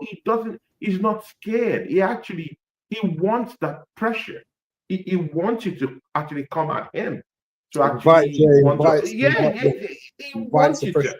The same thing with Eze. He wants you to actually grow a pair of balls to actually decide to make the mistake of coming close to him, because he wants to take the ball across here, show you he can do that, open up play, cause chaos, and invite other players in to actually come and have a bite of what he's taking. Odegaard doesn't like that physical. He doesn't like the physical. He doesn't like the physical stuff. Doesn't like that. And Eze is a physical monster. Yeah. I mean, He's a physical monster. He's a strong, grounded guy. He's not the biggest kind of guy in the room, not the tallest guy in the room, but he compensates with a lot of strength, strong, yes, and a lot of pace also. Yeah. And everyone knows that when you have pace and when you're grounded, strong, you have that stamina, and you have technical abilities, blessed with them to you can move shoot all across the pitch, and you can shoot outside the 18-yard box. Bro, he's not 6 foot plus, but aerially is a monster. I've seen this guy lit to actually head balls and do all that nasty stuff. Bro, he's a dogged. I mean, bro, he's a dog. Bro, it's been long I've seen players like that, man. I mean, at Arsenal, to be very dogged. What's this guy that used to be like that? Sanchez.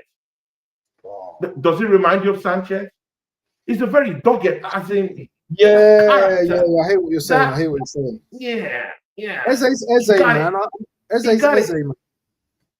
He got it, bro. He got it. See, my bro. See. I'm gonna put you on the spot right here, and I know BBK will be laughing wherever he is. Do you think with Eze brought into this team with a fully fit team, do you think we can win the league title? See, and you know what, I don't want you to look at the group and say, oh, I don't want you to look at the group and say, oh my God, if I say this, my God, BBK and the rest of the group are gonna eat me alive in the group chat. So I want you to say this with chest. What you always say. Say it with chest, people. Say it with chest.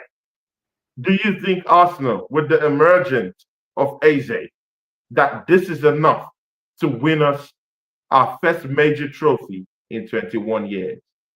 Put your reputation on the line, bro. Well, if I'm thinking that we can beat Liverpool next week,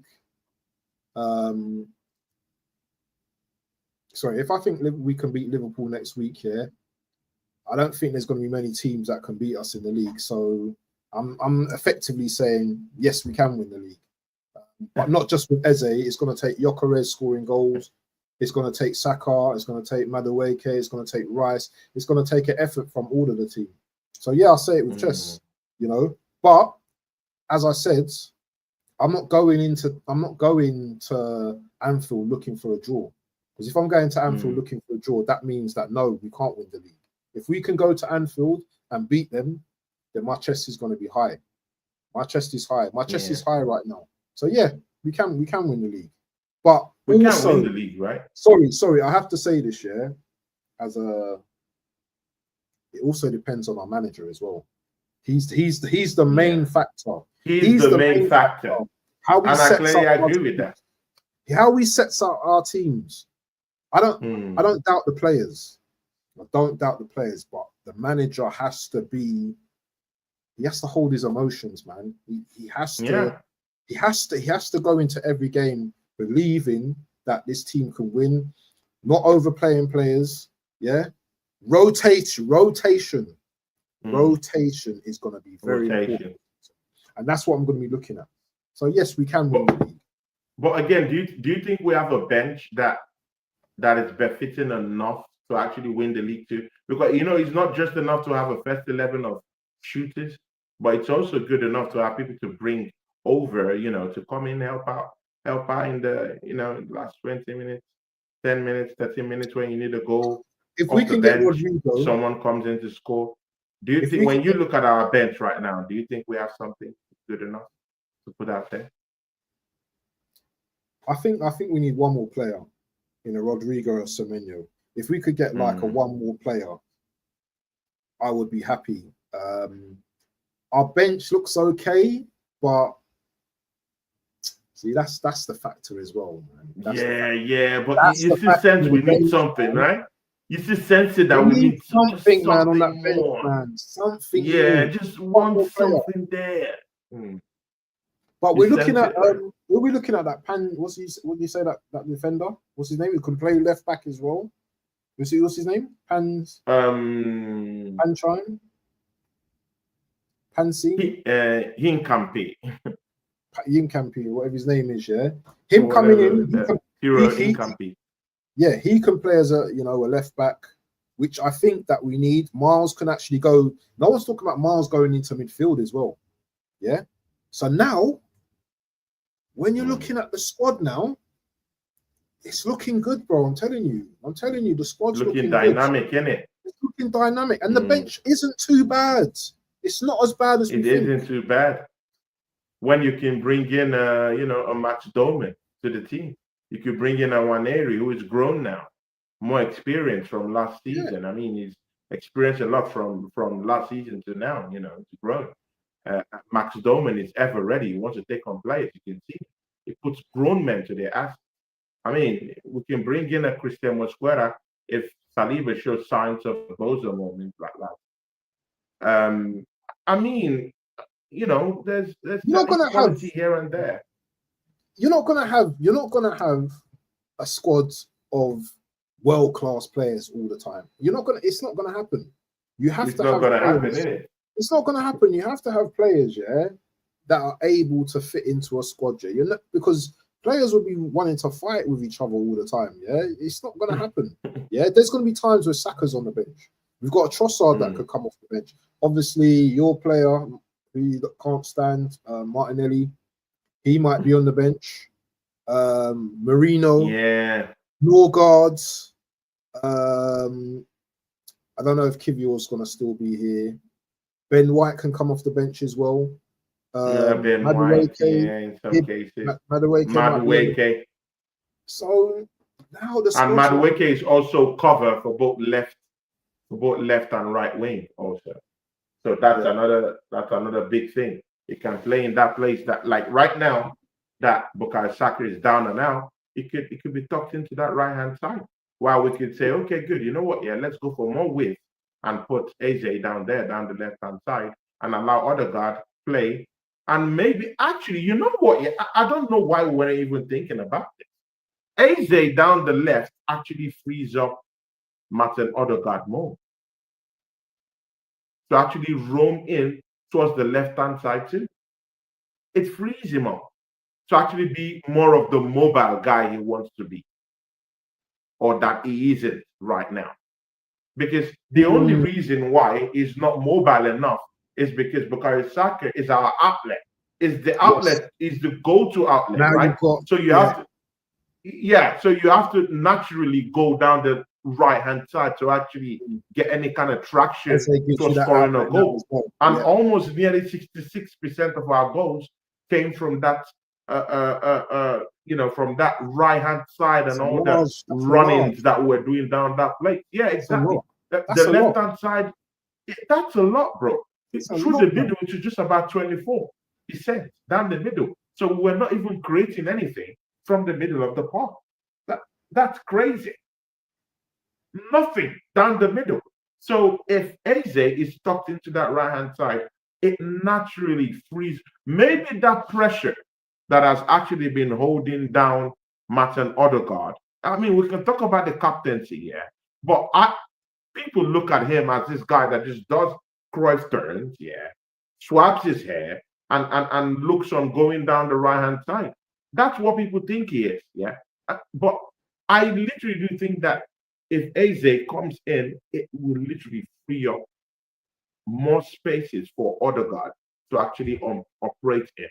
While Eze is taking, is taking us through that left-hand side and pulling off trees from that area. Bukayo Saka is also taking his own share of players who are scared of him.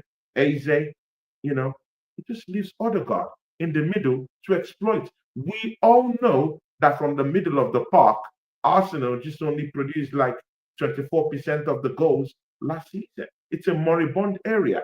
So literally, while defenders and midfielders are taking their marks on Saka and Eze, and mind you, there will still be a certain percentage of both defense or midfielders that will turn into defenders that will take on Gyökeres.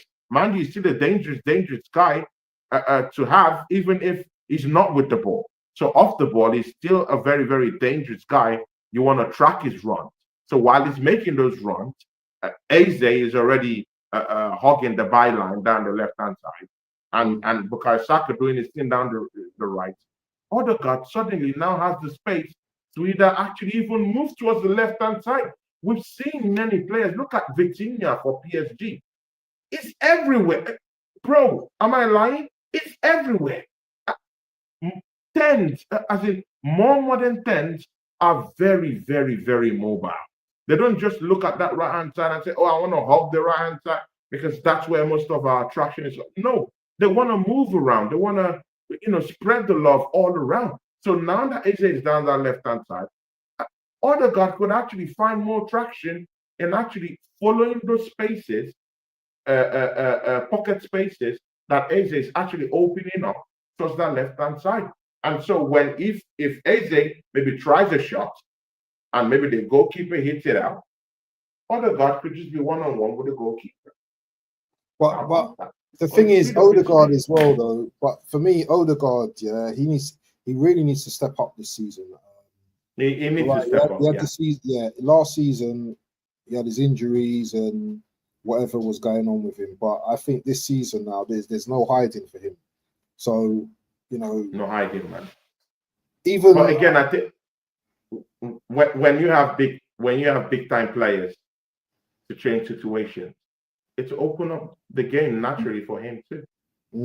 So I also think it's also players around you. When you don't have players around you to actually open it up more for you, you look like an idiot sometimes. Declan Rice can only do what Declan Rice can do. Yeah, definitely.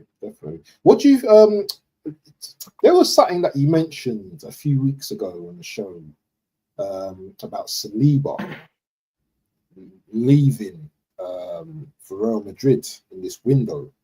Do you still believe that? See, man, just like you were stunned at how Andre Berta has completely changed and transformed this Arsenal team, it's the same way I think these players will also be looking at the team.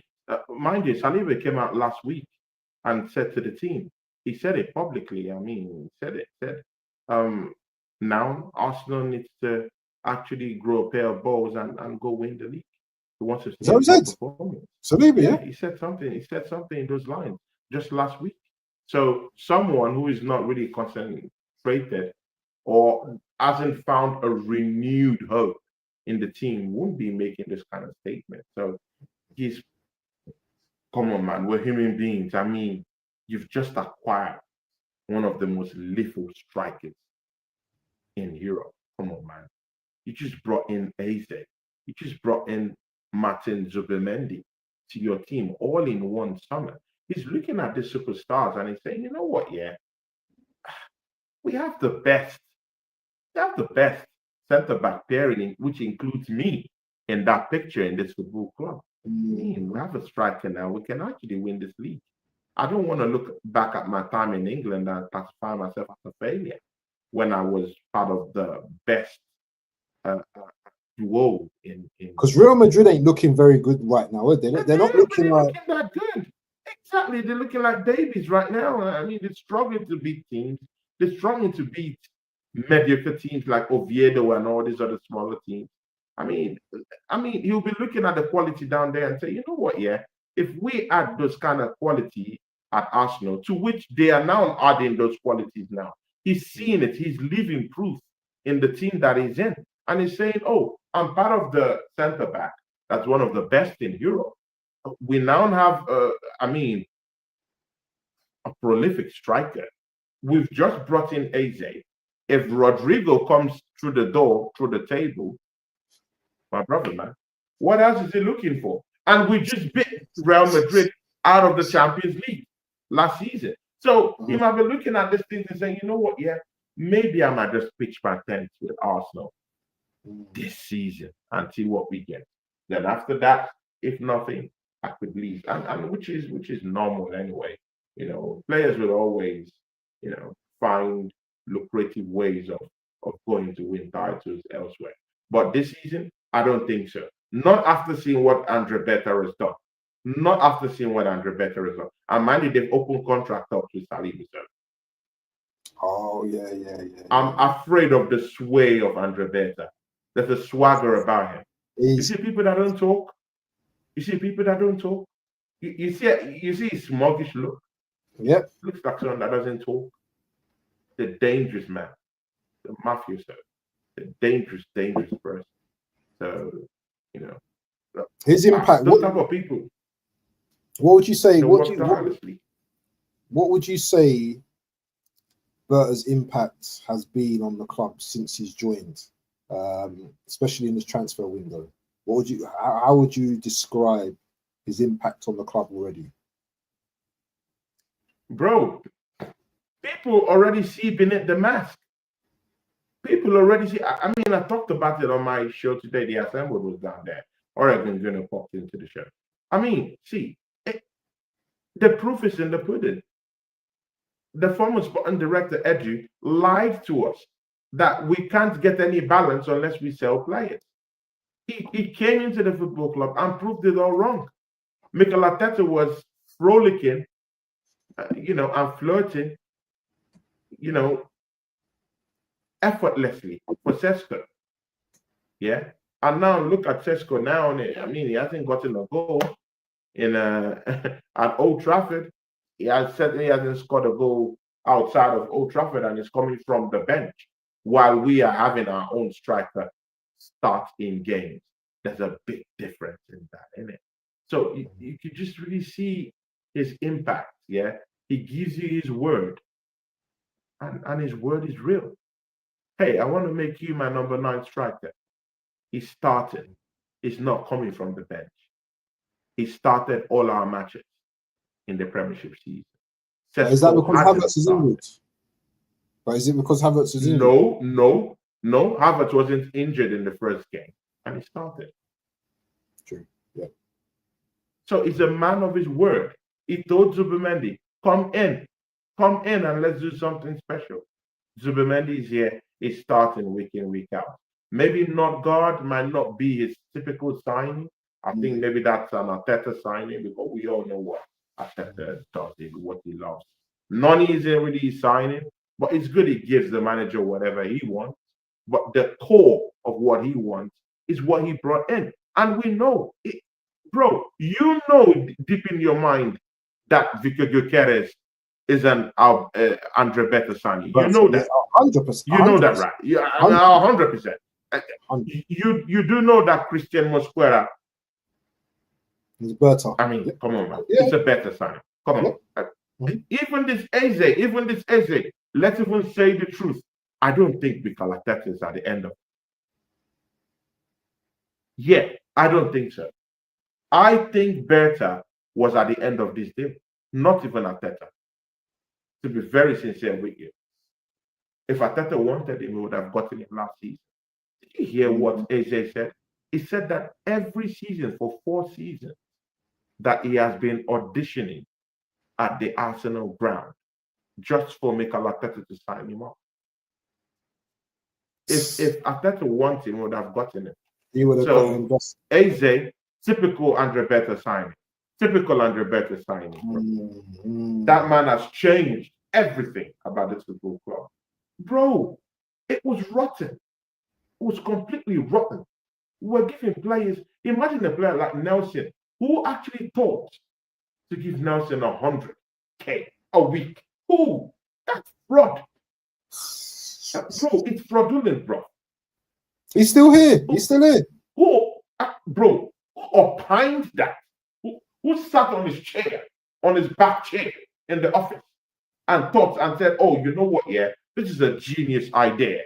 Let's sit down, let's call the chairman and let's call the board of directors and you know what, let's give Nelson 100K. He's a good guy. Who opined that? And this guy's blind. Who opined that?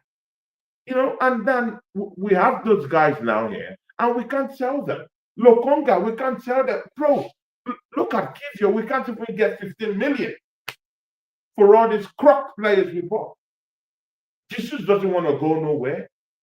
He was linked back to his country. But of course, he talked about it and said, you know what, yeah, why would I leave this place where the seats are okay, where I can earn more money? Am I a fool to go back to Brazil? No, Tao Bagashege. I would stay back here and eat some more Arsenal wages. Are you crazy? That's what he would say. Yeah, because people were stupid enough to give those people deals with astronomical figures for doing nothing, for doing whooping. But right now, you could see some of the players we brought in, they've hit the ground running. Supermendi hit the ground running. Christian Mosquera hit the ground running. You could see it. You could see it. The proof is in the pudding. Gyökeres has scored 2 goals in 2 matches.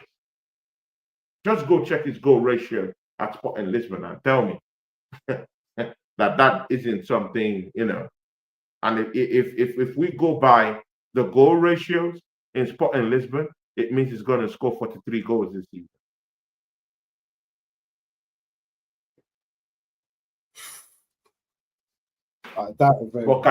But can you doubt him when now he's not the penalty taker? He's not the penalty taker. And bro, trust me, goals, 25 goals. Oh, 25 goals. He's scoring 40 goals, man. Come on. 25. Bro, you're gonna be shocked at what Gyökeres will do. Bro, this guy will literally send fear. Oh, let's see. Bro, let's see, it's finished. Let's now that we have Eze, it's finished. It's finished. Bro, just imagine Eze cutting through the middle, dribbling all these players, taking them through. Oh my days, bro. I'm looking forward to it, man. But they've got to stay fit as well. Remember, yeah, these players they got to stay fit. Yeah, that's a reality check, isn't it? There's this question here, from the assembled question waffle. When was the last time an Arsenal player made a defense splitted pass to get the best out of Gyökeres? That's what we need. Thoughts, if any. Well, we're only 2 games in though, man. Come on, man. 2 games. 180 minutes we've only played. There's a lot of football to be played, man. Who knows? We might see a few of them in the season. But we know Calafori's got it in his locker. Ben White's got it in his locker. So hopefully we'll see a lot more of those defense splitting passes. But I want to talk to you quickly about tonight's game. I have a watch along for that game too. Nice. Oh, do you? Bro, man. I've been on back-to-back shows. I have my own show. I have a show with you now, and I'll be having that. It's actually not a watch along. I actually stole the name. You know me. You know me. I give credit where credit is due. What time is it? I stole the name from you. It's a hate along. Hate along. I stole that. I stole that from my brother Waffle Don. Is that on your channel? On my channel, bro.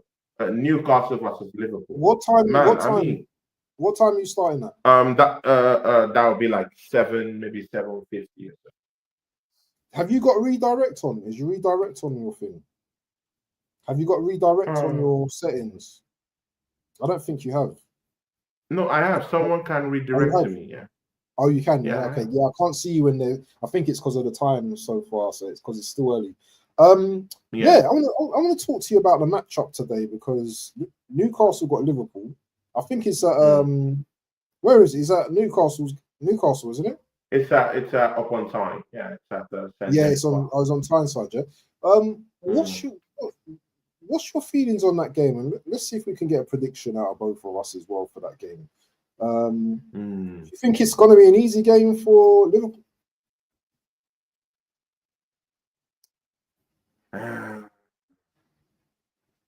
At this point, yeah, it depends on the type of Newcastle that shows up to the party. I mean, with Newcastle these days, you can't really, you can't really say what kind of Newcastle you're going to see these days, yeah. And again, I'm not really sure. I mean, when you're going into this type of crunch game, yeah, mostly in home games, you need your talisman, who's your leader, in that team, who is your highest goal scorer in your team, to be, for his head to be in on it. But in this case, your headhunter wants to jump ship. You're not allowing him to jump ship.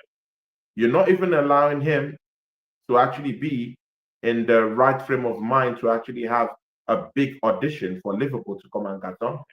So there are doubts of the mentality of Isaac playing in today's game. And even if Eddie Howe puts him into that game, what will be his mental stand-by to actually play in this game in any way to even hurt Liverpool? But I don't know about that. But it's a very, very important factor because you need your talisman to be down there to get you the goals. And again, like I said, it depends of the kind of Newcastle that shows up to the party today.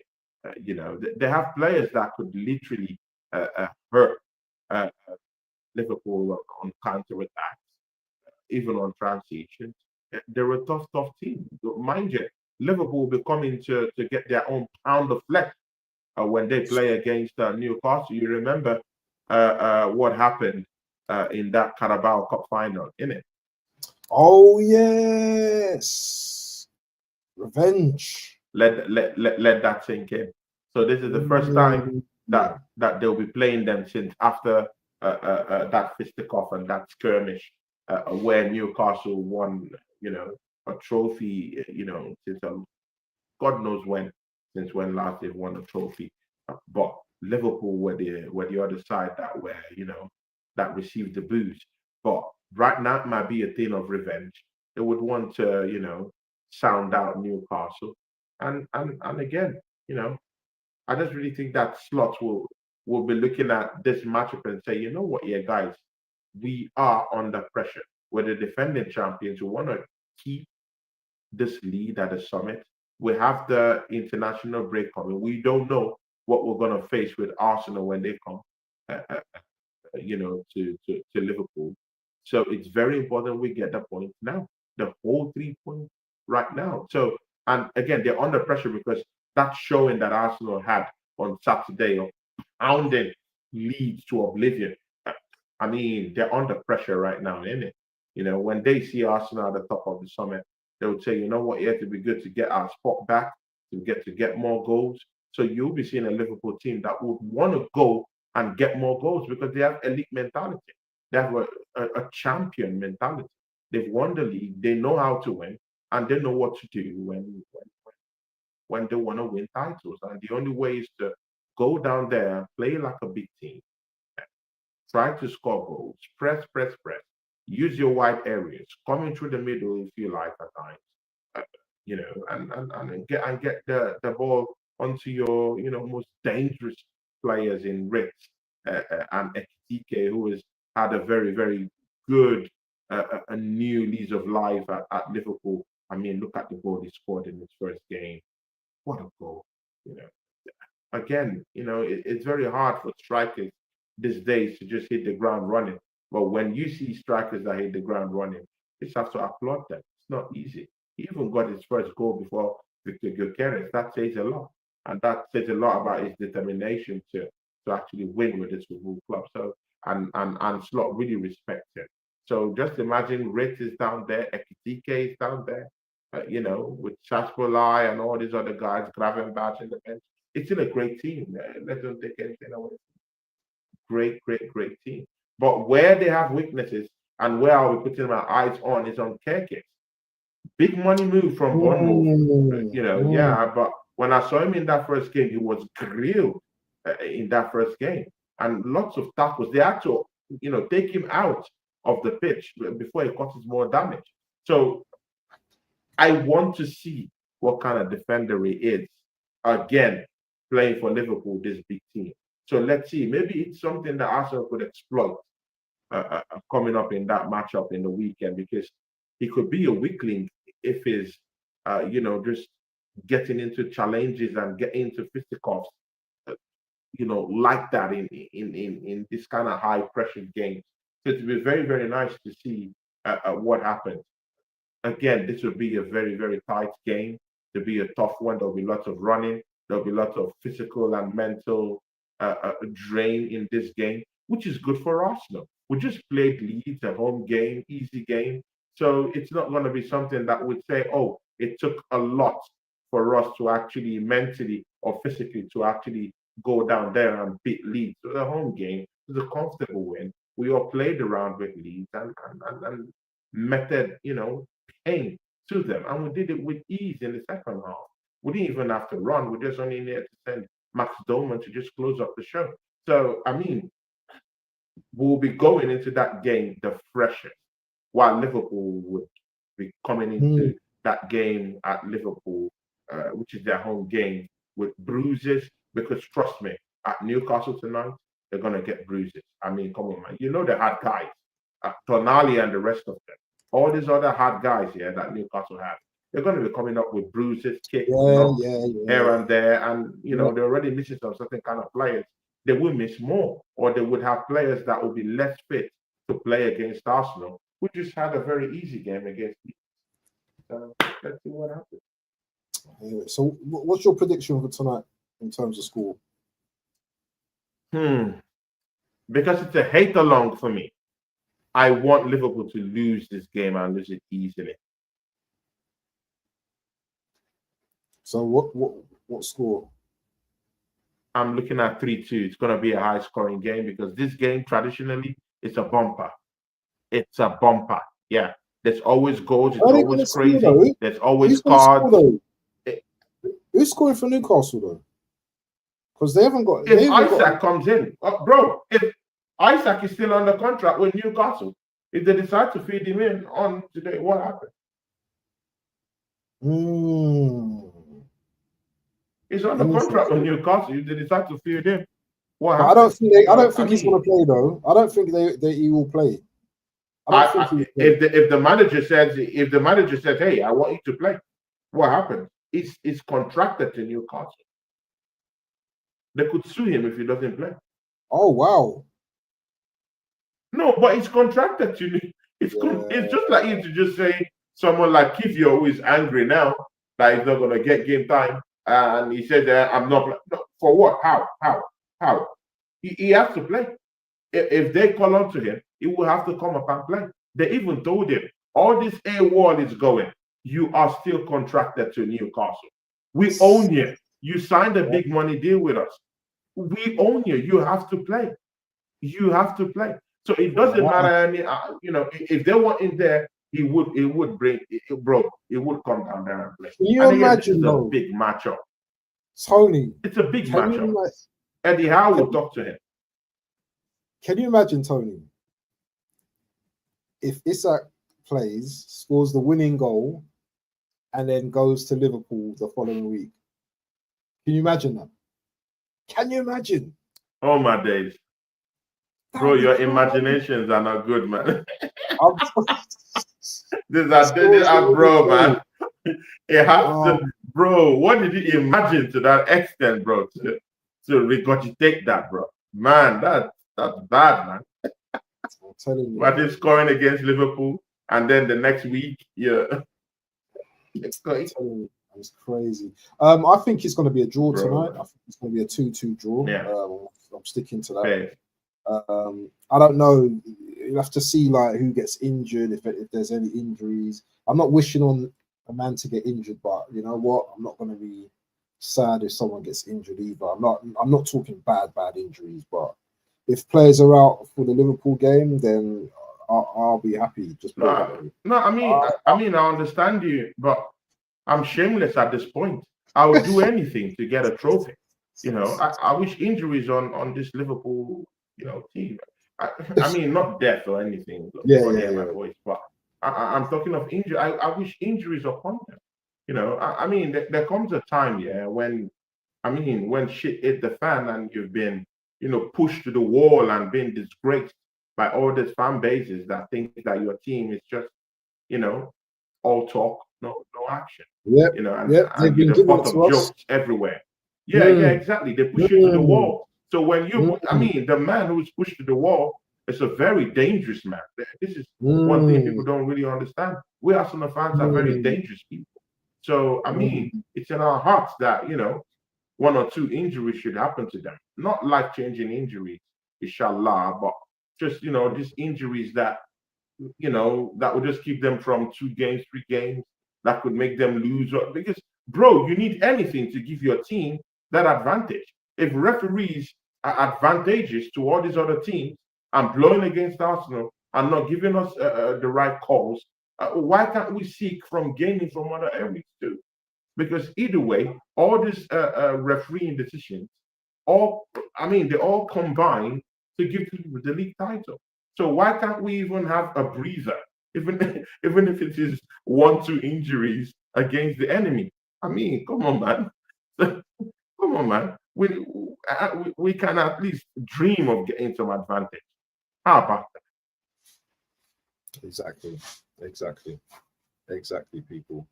But again, do you think they? But I'm sorry, Waffle TV.